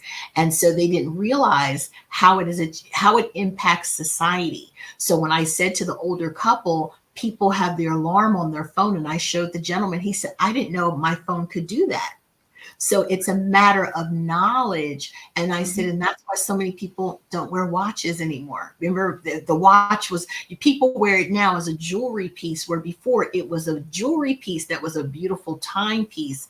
And I said, but the difference is when you leave your house, if you forget your watch, you're going to keep going. But if you forget your phone, you're going to turn around and come back. So to bridge the gap, I think it's really important. One of the things I do as a marketing educator, I add that in, is to give master classes and show people basic applications, because it does not help if people study something but they don't apply it. So for instance, in Japan and China, they took 2 years to try to train seniors and knowing that they wanted to go 100% mobile and have 100% be digital in their country. They took 2 years and they realized they wasted time, because what they did was they taught people in an education setting in a classroom and they taught them on a desktop computer. But when they went out, they couldn't do anything because most of the things that you're doing are on your mobile phone. So they stopped the training program and they realized that they needed to use things on the cell phone application. So I just did a masterclass the other day about QR codes so that you understand when you go out, how to open up a QR code and see a coupon, download a brochure, and then applicable things like how to book a flight on your phone, how to grocery shop online for curbside pickup. Those are all different AI applications that you need to start implementing within your daily life so that you can understand the power and the ease and why people use it. And when people get those, how to buy movie tickets online, you see more people will buy a movie ticket and get it online. And then if they have the QR code and their receipt on their phone, they're able to move forward. So the people that are standing in line, and what I tell a lot of people standing in line in Starbucks, is want to stand in line. They want to place that order. But I've noticed that. Yeah, I've noticed that. They want that. They want the drama. You know why? Because they want to hold the cup and say, I was in line for 20 minutes and I was at Starbucks. It's a culture, and I get it. It's new now, I will say. But we've come to the hour, and you know what? We can talk about this forever. Oh my God, this is a lot of information, and I think it's very valuable. But can you tell us how someone can reach out to you? Sure. You can go to my website, FeliciaWardMarketing.com. You can email me at info@FeliciaWardMarketing. I'm also on LinkedIn and also on Instagram. So please reach out to me for more marketing information so you can get into that predictive analysis and start utilizing and paying online early for things. That's how a business gets that predictive information to know how many sales they've already made every hour.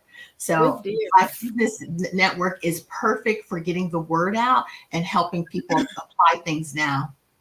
Well, thank you. We do appreciate you coming on and sharing all of your expertise. I know it was a lot of good seeds. So genius is coming, and we will see you on the other side. Thank you again. Thank you, Malvina. You're welcome.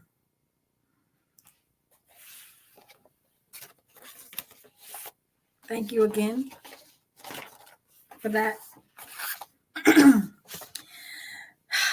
The Black Business Expo mission is to raise funds for high school seniors going to college, K through 12, entrepreneurs. This expo is a fundraiser for students. You may go to www.blackbusinessexpo.com to donate to the scholarship fund or to use the Cash App that's on the screen below and say $BBX USA.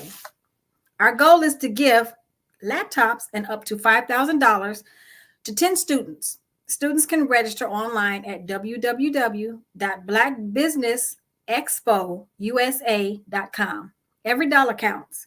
So we want to remind you to donate to the scholarship today. We want to thank our Black Business Expo USA sponsors for March 2024. And these are the names of our sponsors: NC100, Moody Capital Partners, Suede Soul, Lotus Riche Coaching and Training, Carolina, Virginia Minority Supplier Development Council, Step Management, The Hello LLC, Barbara H. Smith LLC, Margie McLean Foundation Incorporated, Genius is Common, Earth Essentials, 5-Star, BDM Media, Milani Shani Global, and I may be saying that wrong, but please forgive me. Executive Women's Success Institute, the Quality Coaching Company, Superwoman Business Services, Creative Force Studios, Lee Entertainment, Artistic App Design, Black Business Expo USA. And again, Genius is Common, and I'll see you on the other side. Thank you.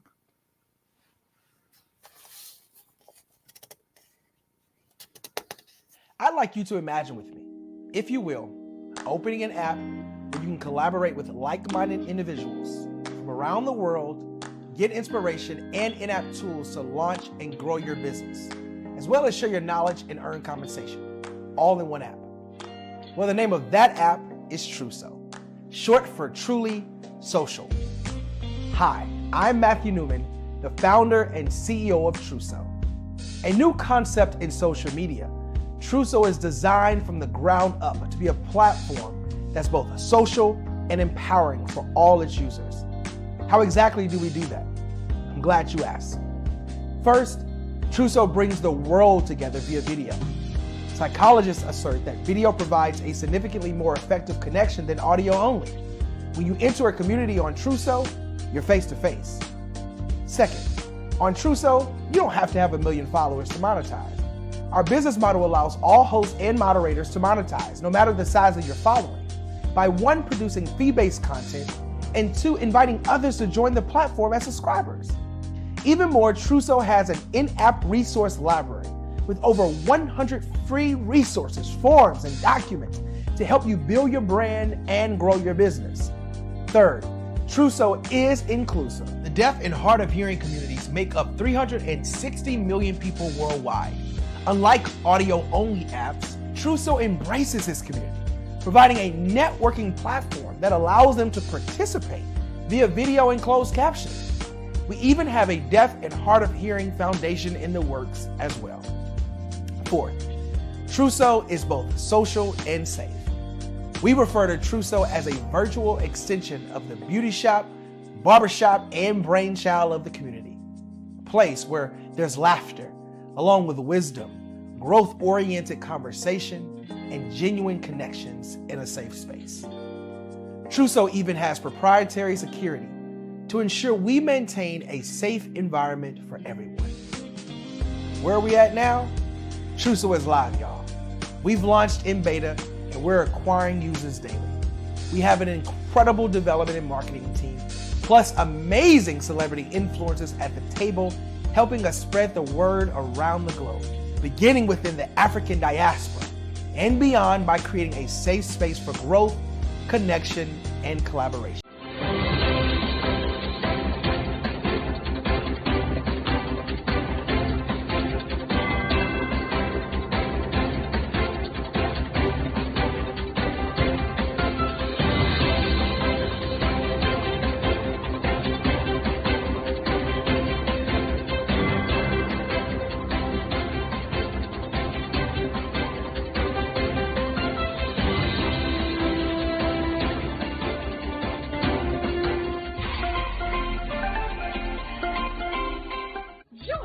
Dr. Eric Kelly III and a host of phenomenal speakers from all around the globe for this 7-day virtual event that you don't want to miss. The mission of the Black Business Expo is to raise scholarship money from kids all the way from high school all the way from college. The Black Business Olympics is one of the largest Black business showcases in the world. It is an opportunity for businesses and companies to showcase their businesses globally. We are going to be giving away laptops up to $5,000 away to students. Again, I'm Olivia Appleberry, the founder of 2 Cents Finance and one of the speakers for the expo. I am so excited to see you there. For more info, go to www.blackbusinessexpousa.com or call 919-308-9090 and hope to see you there. I am Black Business. From the moment I wake until the time I sleep. Yes, I am Black Business. I am Black Business. Tell me, are you Black Business? I am Black Business. Do you support Black businesses? Listen, I support Black business because I am Black Business. Black Business Expo, one of the largest business showcases in the history of Black business in the world. The world! Sign up today at www.blackbusinessexpousa.com or call 919-308-9090. I am Black Business.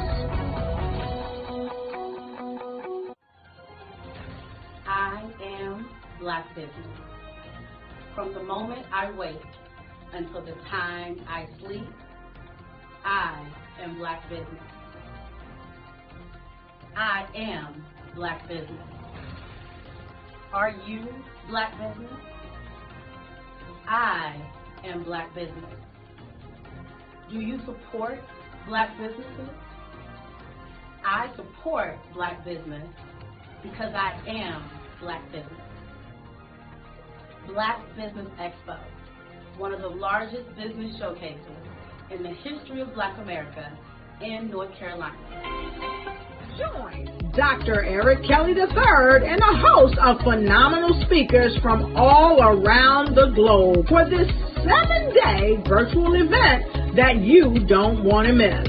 The mission of the Black Business Expo is to raise scholarship money from kids all the way from high school, all the way from college. The Black Business Olympics is one of the largest Black business showcases in the world. It is an opportunity for businesses and companies to showcase their businesses globally. We are going to be giving away laptops up to $5,000 away to students. Again, I'm Olivia Appleberry, the founder of 2 Cents Finance and one of the speakers for the expo. I am so excited to see you there. For more info, go to www.blackbusinessexpousa.com or call 919-308-9090 and hope to see you there. I am Black business. From the moment I wake until the time I sleep. Yes, I am Black business. I am Black business. Tell me, are you Black business? Black Business Expo, one of the largest business showcases in the history of Black business in the world.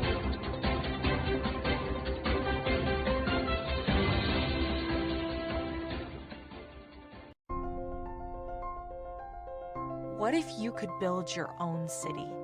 A place where every child can find nurturing people to help them achieve their full potential. A place where every adult can access job training support. Where health education is abundant. Where social justice ruled the land. A place without limitations. Welcome. You have arrived at STEM City, USA. It is what every city should be. A safe and trusted community where you find people and resources to help you become everything you are and beyond. STEM City is unlike anything you have ever experienced. It is a digital twin of the world around you, only better. STEM City is about energy and soul renewal. It is more than a digital world. You can almost feel the power of live cultural events, music, and theater. STEM City promises a better future for children with caring mentors and hands-on activities with dedicated tutors to support our youth. STEM City is your passport to a healthy lifestyle with weekly events addressing our community's many issues. STEM City is your financial well-being with helpful information on wealth management, career advancement, job training, and so much more. STEM City is the community you deserve. It is the city where your dreams can come true. STEM City USA, a place in the sky that is accessible to all who reach for the stars.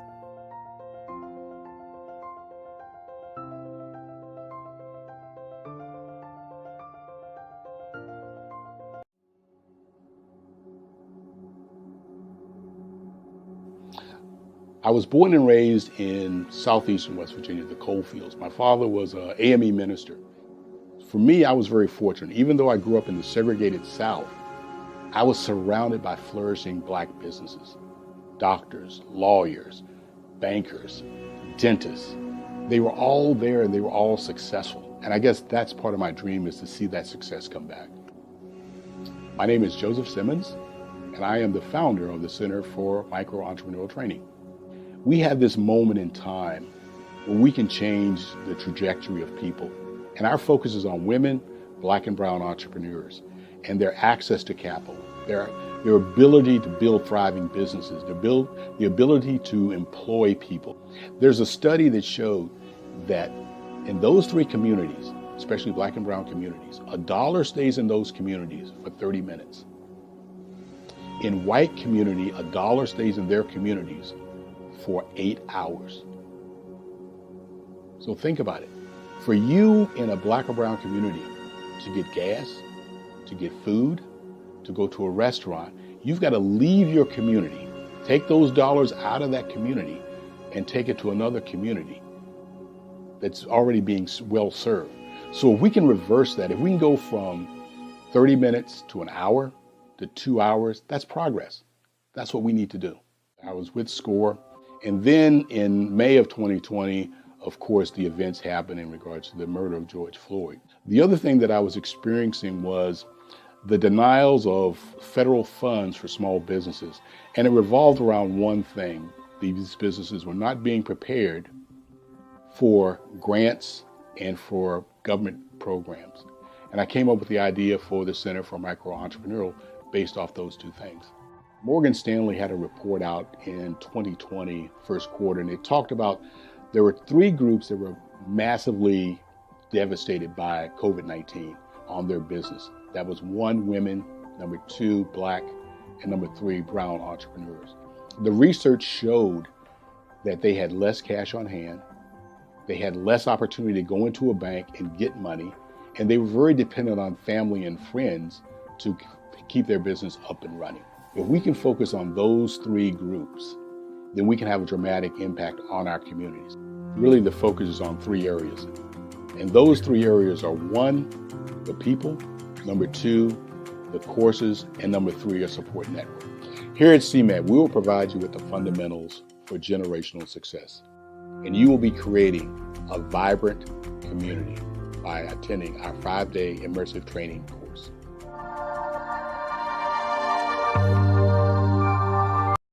I am from Washington, D.C., but I was raised in Durham, North Carolina. I came to Durham when I was about 5 or 6, and then I traveled back and forth to D.C. because it's where my people are from.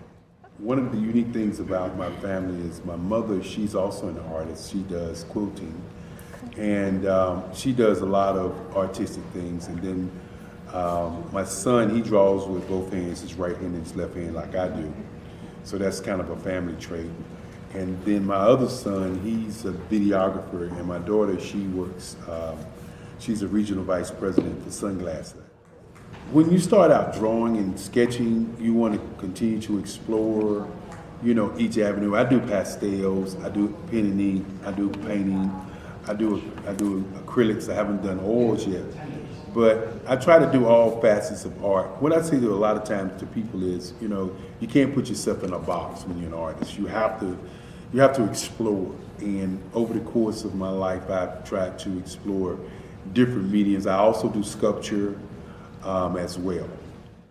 I choose my subjects by the intensity that they have in their faces or the intensity that somebody is moving, because I do more than portrait drawings. I also do I do abstract, and then I do figurative drawing also. What happened in this particular show is that I started out trying to come up with something that would be a little bit different than what everybody else is doing.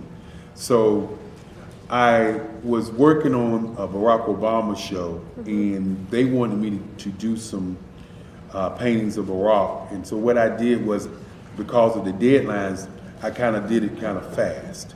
And then I realized when I was doing it fast, I enjoyed it. And so then I started doing other pieces the same way, and I started to enjoy those pieces also. And so I came up with this particular style.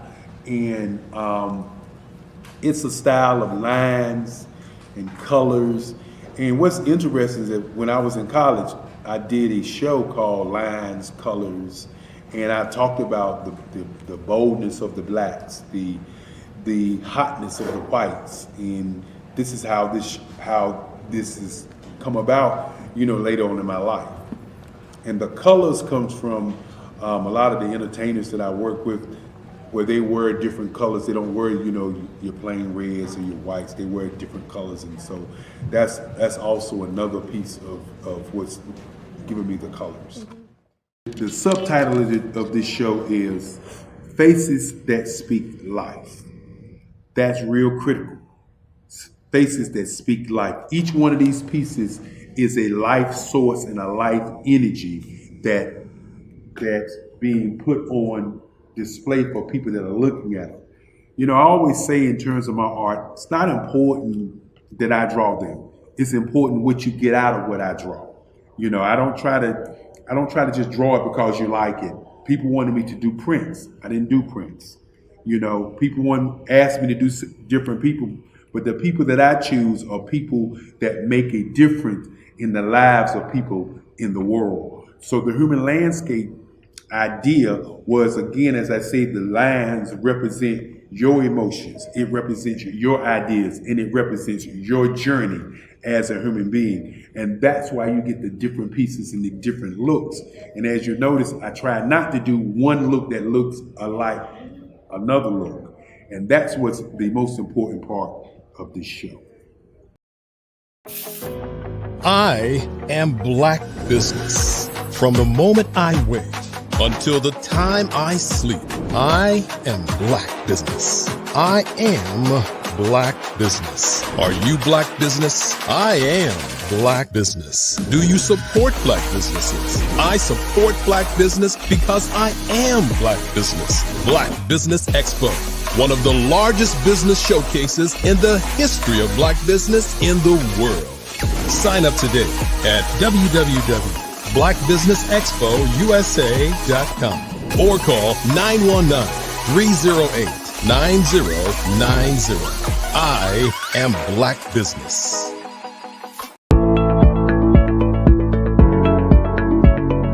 Prepare for what's coming and dominate in economic winter.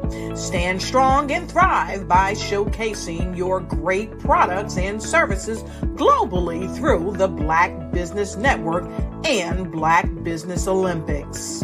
The Black Business Network has showcased over 2,000 companies with over $7 billion in sales each year.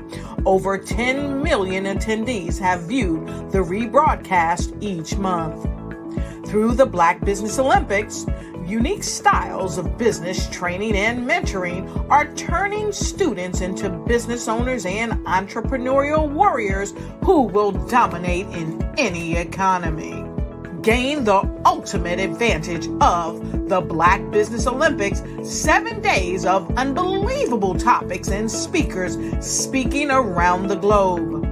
Donate your time and experience to provide expertise and scholarships to students worldwide and change the world. Now, more than ever, new insights, tools, strategies, and capabilities are needed. This is your chance for a major presentation to the world. Fill out the form and join the more than 2,000 speakers who have presented to over 200 countries. Join the Black Business Network streaming live into the Metaverse, STEM City, Black Multiverse Enterprises, Hulu, Amazon, YouTube, iHeartRadio, Apple, Facebook, LinkedIn, Pod TV, IBM TV, Spotify, and Google Podcasts. Sign up today. Spaces are limited, and we will see you there.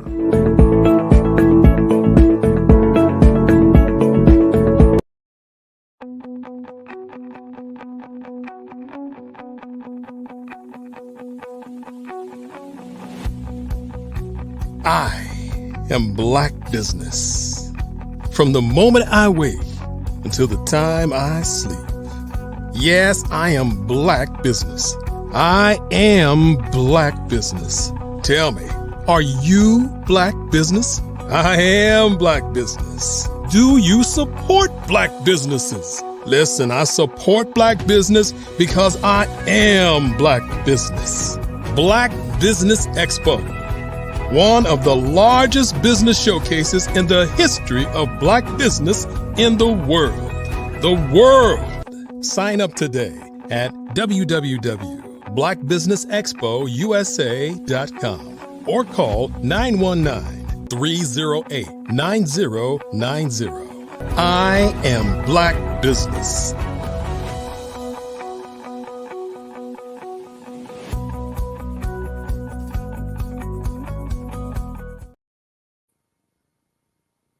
Good afternoon, business owners, entrepreneurs, thought leaders, and corporations.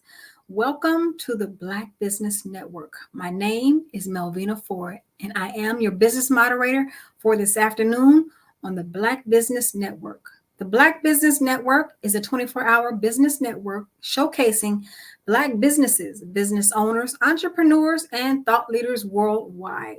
We have speakers from North Carolina, London, Singapore, Africa, Japan, and cities all over the United States. The Black Business Network is a global community sharing its business knowledge to empower, inspire, and educate businesses about businesses. My next keynote speaker, I'm going to be doing a fireside chat with her, and her name is Vernita Griffith.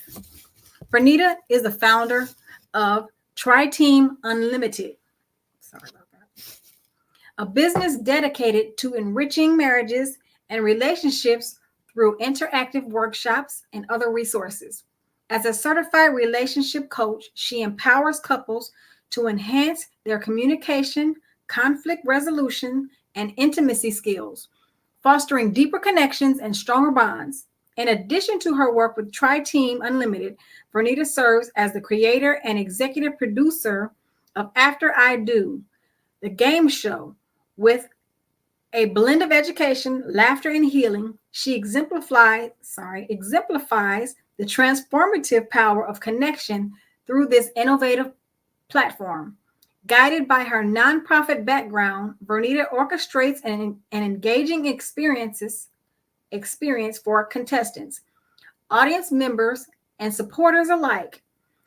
Infused with clean fun, excitement, and inspirational wisdom, the show epitomizes her vision of fostering anticipation and genuine camaraderie. Help me welcome Ms. Vernita Griffith to the show. Welcome.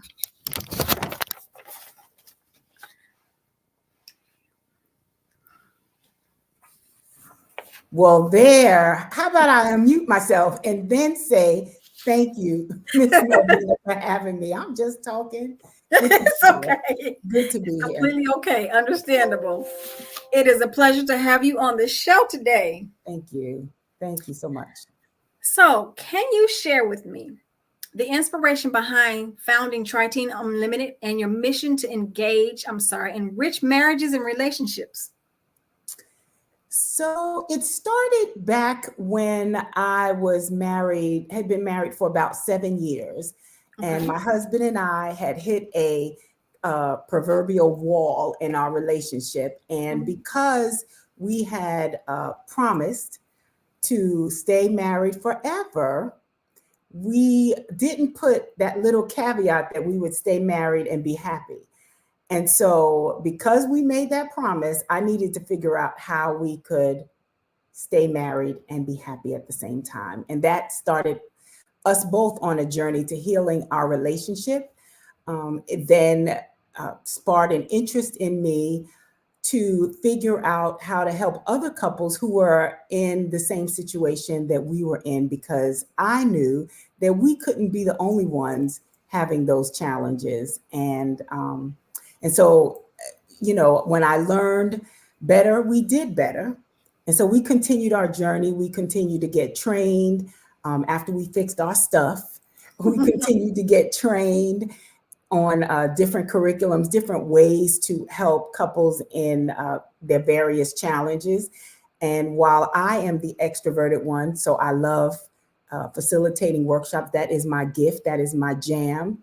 My husband is the more introverted one. He's my Vanna Black, if you will. He'll hand out papers and just be there to amen me. But we started doing things together.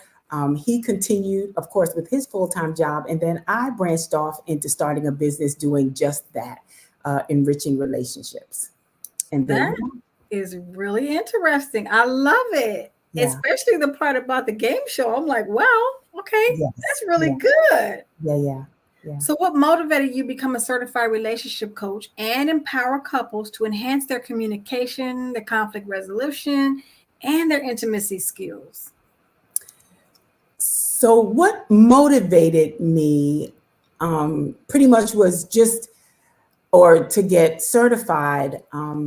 This is what I believe. I believe that when you are commissioned to do something, you don't necessarily need all of the letters behind your name. Now, of course, to be a doctor and an attorney, you have to have those things. I get it. But my passion, and I believe my purpose, is to enrich relationships.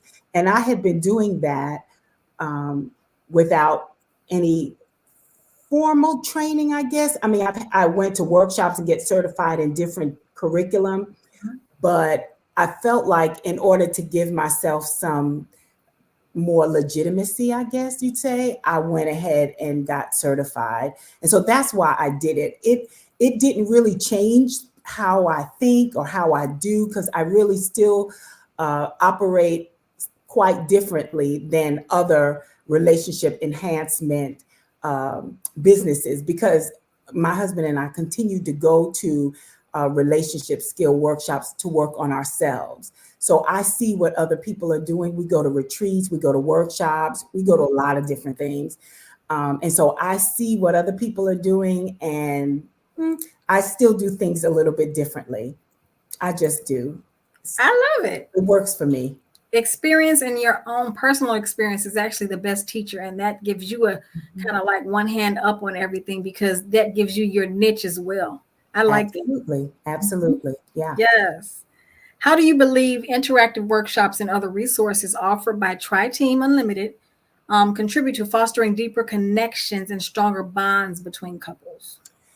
So there are a few things that I do differently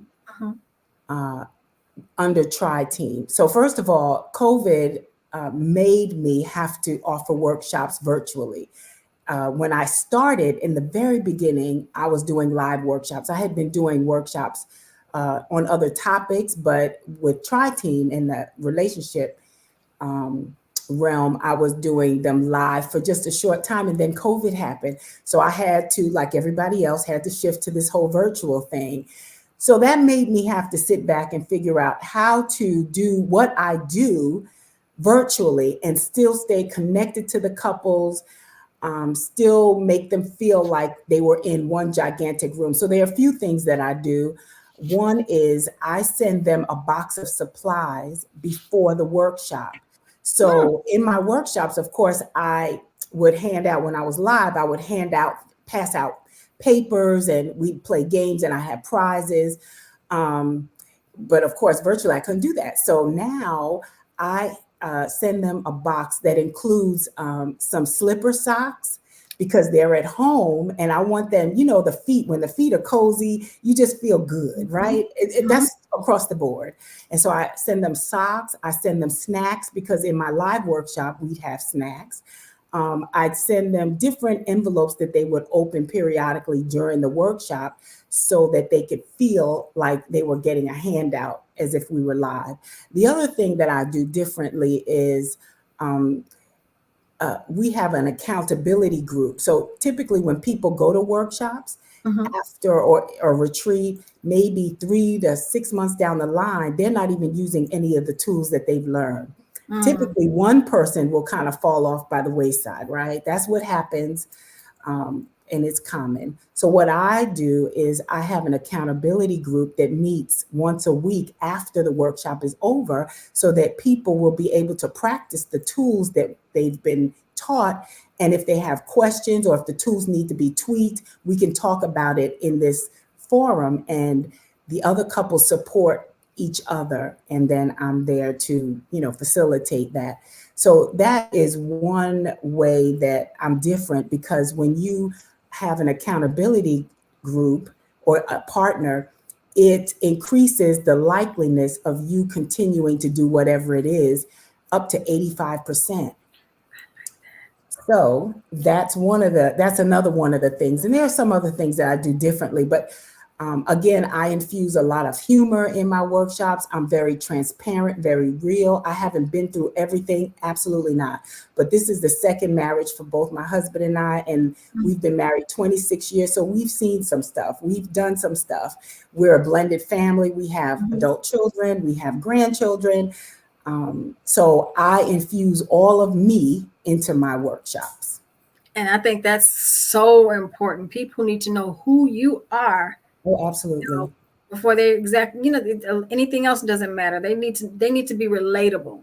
So yes. I think that's very important. I love the things that you're incorporating in your classes, because I'm like, I do women's classes. So I'm like, maybe I might want to take some of those seeds and learn. I mean, those are good ideas. I would have never thought to do that. It's really important. It connects you to the audience. The other thing I do, again, that some people don't do is I have a PowerPoint. So I always have that. I have a PowerPoint because some people need to connect visually. And in my PowerPoint, I may have a short video. It's a lot of stuff. So I make sure I address all of the learning styles in my workshop. They're never boring. You never sit down and just take notes. That's not what I do.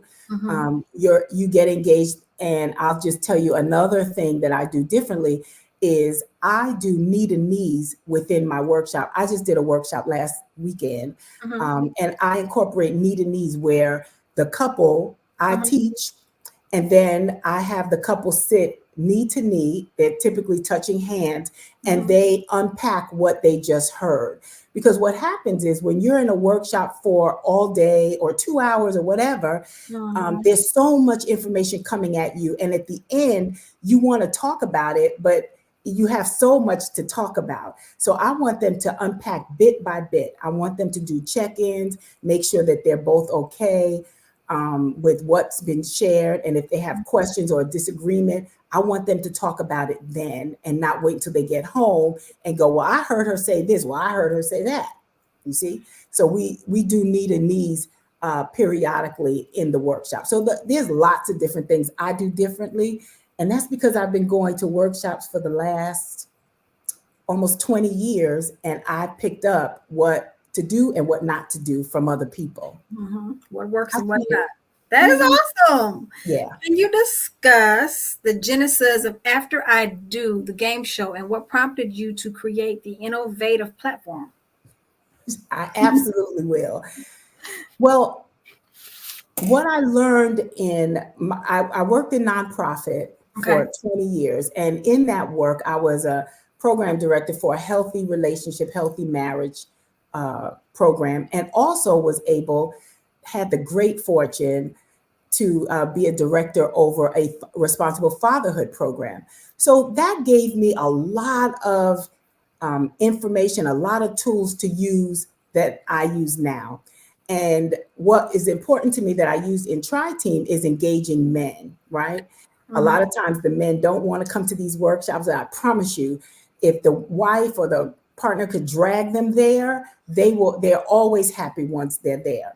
So what I learned was, because of my nonprofit background, I do feedback forms, right? In anything I do, I want feedback. And one of the things that is overarching in the response is the humor that comes across. And that's how I engage men. See, their guard is let down when you make them laugh, right? And so that made me think like, wow, this laughter thing is a great way to give them some medicine, right? They're laughing, but they're hearing, they're understanding. So of course, what's another way to laugh is a game show, right? Everybody laughs at a game show. That's true. So I decided, crazy me, to create this game show where I can infuse some lessons along with making marriages look positive and relationships look positive and not ratchet, and give people hope, and show them that you don't have to be perfect to be in a relationship, right? Everything's not perfect and you don't have to know everything, but you can still be together and have a good time. And so I created this game show that may put you in the mind of the Newlywed Game from way back in the day. And that's how it started. And it has evolved into what it is today, which looks nothing like the Newlywed Game. So in the beginning, it was called After the I Do's. Now it's called After I Do, the game show. We allow couples to participate who are not married. So that's a little different, right? We do now 3 different challenges as opposed to just asking questions. We have 3 different segments of the show. So the asking questions to each partner separately is one piece. And then we do something else. It's called True for One. We'll read a statement that will be true for one person, and then they have to decide which one of them is true for. And the third part is where we'll phone a friend or a family member, them a question about the couple, and if and the couple will have wagered points, and if the answers match, they get the points. So people can, you know, have the lowest score and still win at the end. So it's a lot different.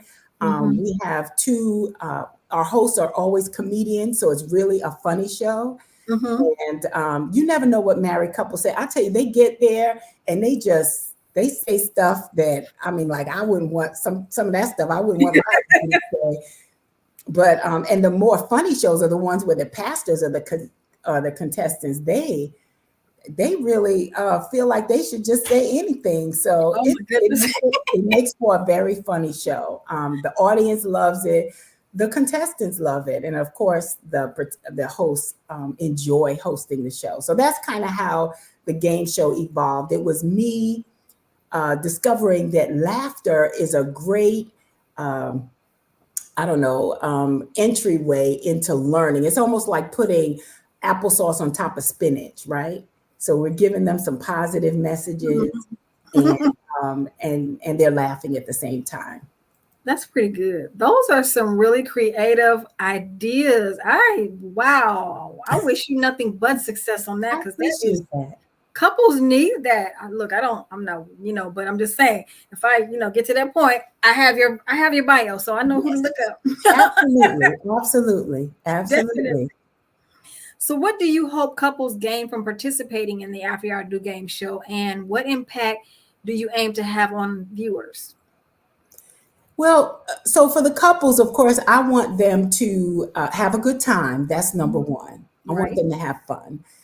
But I want them to be able to, and if they're not, get comfortable with sharing a part of themselves to a wider audience so that people can really see that that marriage and being in a couple relationship is a good thing, right? It's still a good thing. Yeah. It's not the only good thing, but it is a good thing. And it can be positive with some work, because we ask some questions that will give the audience a hint as to how hard these couples work to stay together, right?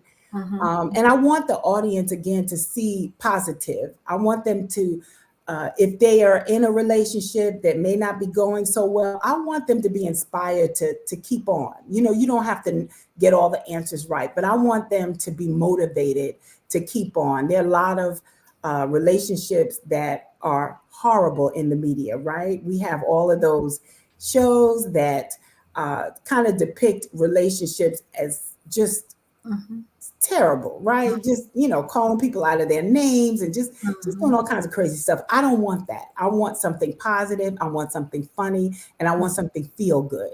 That's what I want the audience and the contestants to get out of participating in the game show. I like that. I think that's pretty good. We haven't had that in so long. I feel like since the days of Cliff and Claire Huxtable, there was a lapse. Yes. So something like this and what you've created is what couples and people need. We all need that, to know that, okay, there is hope. There is, we need to know that this is not the stereotypical, relationship that we're now seeing in the stream, media stream. So I love what you're doing. I think it's just so beautiful. How do you incorporate education, laughter, and healing into the format of After I Do, the game show? Well, like I said, I think, of course, the game show is laughter, right? That's all about laughter. And then I think outside of that, again, just the messaging that goes out is always positive, right? Now, in the live shows, we're evolving to the point where we will give out kind of some tips in the middle of everything. So just some kind of positive messaging that they'll see in the programs and flash on the screen, and it will come from the hosts who are married couples. So we have 2 hosts. We're taping a show April 20th in Charlotte, and we are doing 2 shows, and each show is hosted by a married couple. So the bantering between those 2, I guess, will all speak positive into the audience, into the viewers. That's the goal. That's what I want. That's what I want. That's really good. I think it's pretty good. The one thing and I'm going back just a minute to something that you said about helping them understand that it's not a bad thing that they don't, helping them understand that it's okay if you don't get it all right then. I think that most people come into relationships thinking that they need to be perfect or they have to be a certain way. And they forget that the walls are eventually going to come down, because that's how we all are. We're trying to present our best selves. So I think the fact that you mentioned that letting people know, okay, this is it's an ongoing process for couples that we need to understand. We're not going to always have it right. We're always going to we're going to learn something new about each other every day, possibly every year, every month. I didn't know that. When did that come up? Right. It just came up. So I love the fact that you hone in on that and give the couple a chance to understand you're not perfect. That's it's right. okay. It's okay. Right. You're learning and you're growing together. So wonderful. Yeah. Wonderful, wonderful. So my next question is, can you elaborate on the experience of being the creator and executive producer of After I Do, and how it aligns with your vision for fostering anticipation and genuine camaraderie? All right. Let me break it down to you. So the experience in creating this whole show has been nothing short of insane. Let me just say that. So what's important to note is that my background is strictly nonprofit enrichment, couples coaching, not therapy or counseling, coaching. And so this whole entertainment world is brand new to me. And from the very beginning, it was my idea to create a show that would travel, right? And then later on, I was like, and hopefully be on television, right? That's the goal, right? Is to be on TV. So it's been an extremely deep, curvy, confusing, bumpy learning curve, because I didn't know what a grip was, a gaffer, a production crew, a showrunner, all of these things. I had no idea. So Google and YouTube has been my best friend. And people that I can just, lean on and go, okay, what does that mean? And so what do we have to do next? I did speak with a producer a couple of weeks ago who told me that doing what I'm doing, which is an executive producer, basically is somebody that organizes an event and somebody that can keep a lot of the pieces together. And that's what I can do. And so that's why I've been this successful this far, because I can keep a lot of pieces together. I have a lot of lists. The last part of your question about camaraderie, I don't remember what that was, but I know it's all about my journey, and the journey has been crazy. We're 3 weeks away, less than 3 weeks away from showtime And this is the first time I'm doing a show where I'm really, I have new people that are participating on my team. And so while we're doing this new show, the biggest show I've ever done, I'm still learning them, they're learning me. And it's difficult because because I'm a relationship person, I'm very transparent, very upfront. I say what I mean what I say, right? Other people in the entertainment industry, they play games, they play head game. I don't, I'm too old for that, don't have no time for that. I don't want to have to overthink things like, what do they mean? And so it's been interesting just to work with people that sometimes say things that they don't really mean, and you got to figure that out. That's annoying to me because, if you ask me something, I'm just tell you, this is it. You can either like it or leave it. That's where I am. And then we can go from there. But people are always trying to figure out. I said, listen, what I say, I mean. I understand everybody doesn't do that, but you could bet your last dollar if Renita said it, she meant that thing. You know what I'm saying? So this has been an very interesting journey, but I've had some good ride or die people. Like the director has been with me since the first show, and he's ex-military, and I love him because he, Miss V said this, he play everything on me, which is fine, but he likes everything just so he knows how I like it. I'm very, I like stuff to start on time. Like I said, I do what I say and I say what I'm gonna do. And I like to respect people's time and effort, and I like to pay people. That's the person I am, right?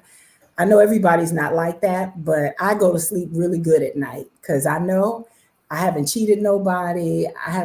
That's how I go to sleep at night, right? That's me. So I want people around me that have that same level of ethics, right?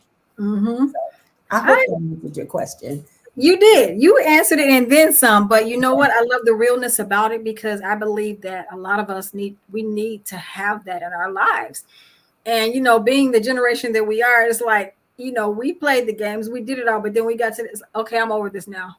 Yep. It's like it's more exhausting to try and put up a charade than it is to just say what you really mean, and like you said, mean what you say. That's right. Life is a lot easier, and it's like you like it, you don't.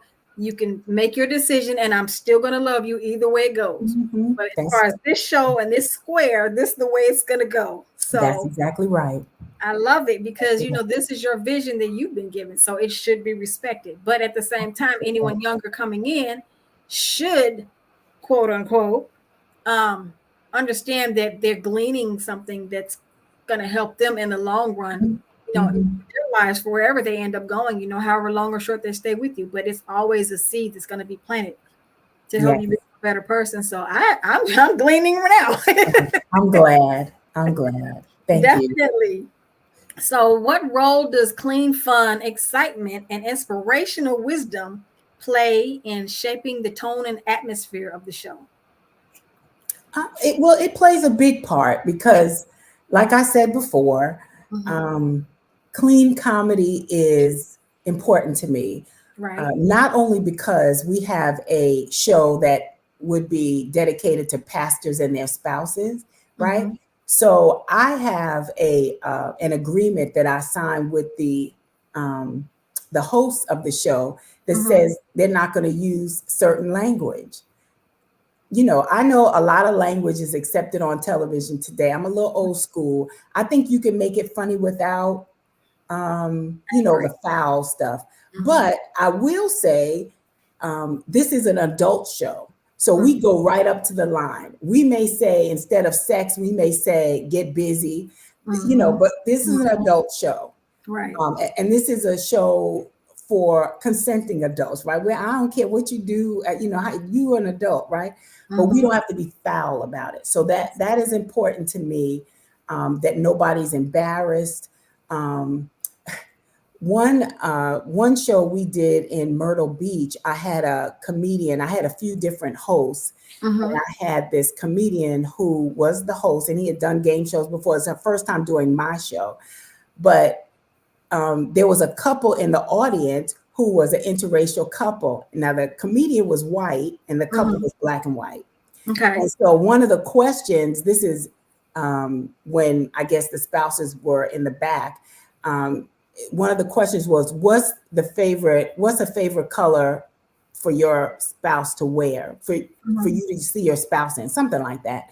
And this black and white couple was in the audience, and he said the wife was white. He said to the wife was black. He said to the husband, I know your answer better be black. I was mortified. I was mortified. Now, thank God I knew the couple, and he's a pastor.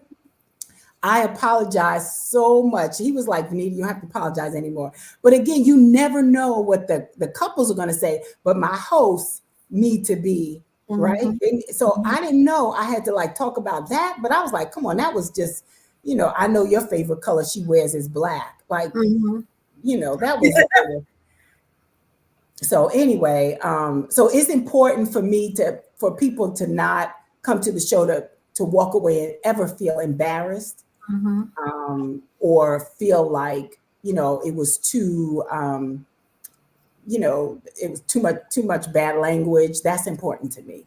And so that's why, I keep it at that level. And I think while, media is going towards the more we could say and do anything on TV, I still think there's a space for a show that doesn't have all of that going on.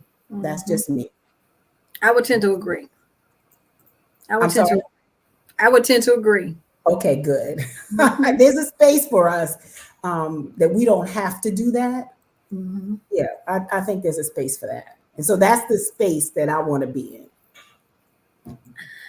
I need to find out how I need to not be on the show, but at least view it. I want to see it. I just really want to I like good, clean fun. And that just like, I would love to sit and watch it. It's very funny. It's very funny.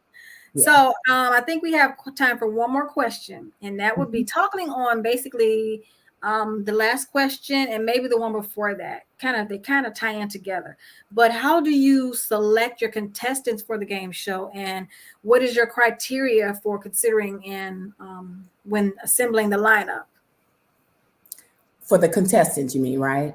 Correct. Yes. So for this show, we put out a call for contestants, and there's a form on the website that they complete, and they submit a picture. So basically, we ask simple questions like, do you have any special skills? We ask for a picture. We ask for their contact information. So there's really nothing at that point everybody fills that out. And then once they clear that, the second round, we'll ask some other questions about them as a couple. And we kind of just, there's nobody that I won't accept as a couple. If both parties are willing to be on the show and have a good time, then, I say, apply, you know what I mean? So we have 4 couples per show, and this show in Charlotte, we're going to have, of course, 8 couples. And then I need a backup couple for each show, because life happens, right? Lifes. Right. And if they don't show up, now I need a couple to take their place real quick. So we don't have like a real strenuous process. Like, we're not looking for a certain look or, if you look at our past shows, we've had the gamut of couples. So there's no particular, even if one spouse or one partner is quiet, the host will make them be not quiet. It's going to be funny. So it doesn't really matter that way. So we've really just picking couples as they come. First come, first serve. Get on the show. That's pretty good. I love it. I love everything you're doing. I love everything you're representing. And we need this in all of our communities. So, like I said earlier, I wish you much success on this. Congratulations on the vision and everything, getting this started. And I would love to connect with you. How can anyone watching this show today, how would they be able to get in contact with you? They can go right to the website, real easy, afteridothegameshow.net. And there you can find out how to be a contestant, because while we have, of course, our contestants for the April 20th in Charlotte, we're planning for our next show. I don't have the exact location right now because we're talking to a couple, but they're it'll probably be in the Wilmington, South Carolina area. So they could keep up with the game show there. Of course, they can follow us on all social media. Well, I should say Facebook and Instagram at After I Do the Game Show. And they can, of course, get tickets. They could look at sponsorship opportunities and be a contestant. All of that information is on the website. Okie dokie. Well, Miss Vernita Griffith, yes, it has really been a pleasure speaking with you today. I've gotten so much information. I've been inspired as well to do some things with my women's group. I'm pretty sure I'm going to be contacting you just to get some inspiration or something. I'm not sure, but you know what? This has been a wonderful pleasure talking to you. Same here. Thank you so much. Thank you so much. Genius is coming, and I will see you on the other side. Thank you.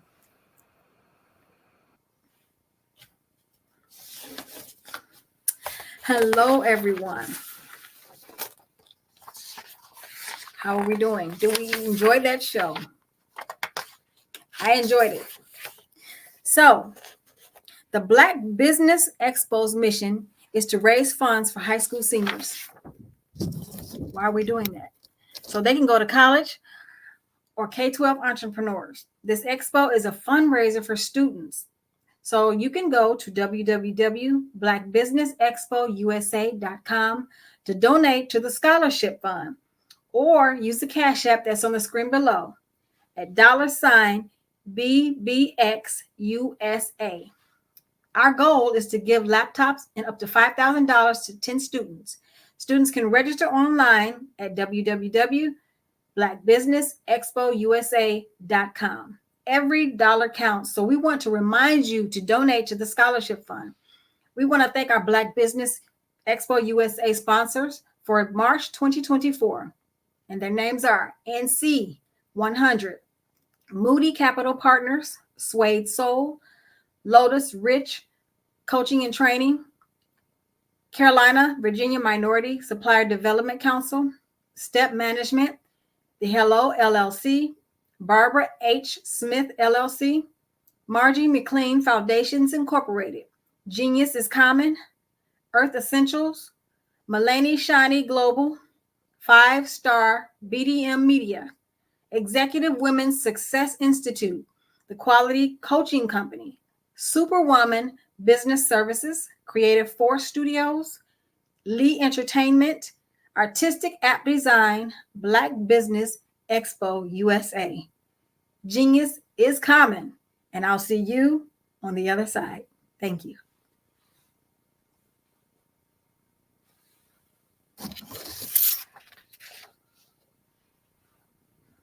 Absolutely. So our coaching program help people that have the lack of time, that lack strategies, and lack the confidence to go after their dream life. So we help them implement tools. We help them implement, I love to leave the inherited lack of finances or the education behind finances. But it wasn't until I lost my firstborn, my only son, that life changed for me. And where I was going after it all, living the corporate life, hit my 6-figure income, and living in my dream house with my dream man, driving my dream car. Wow. I nearly lost it all when I lost my son. And so I realized it only takes one financial catastrophe that can change your entire life. That's what made me start All New Beginnings. Because no matter what's going on in life, there's a new beginning. And because of that, we develop a program called Wise Minded. My little slogan is, don't just dream it, let's live it. If they want to connect with you or work with you, what is the best ways for them to be able to do that? Well, for my social media guru, you can connect with me on every single social media platform as Tanya T. Wallace.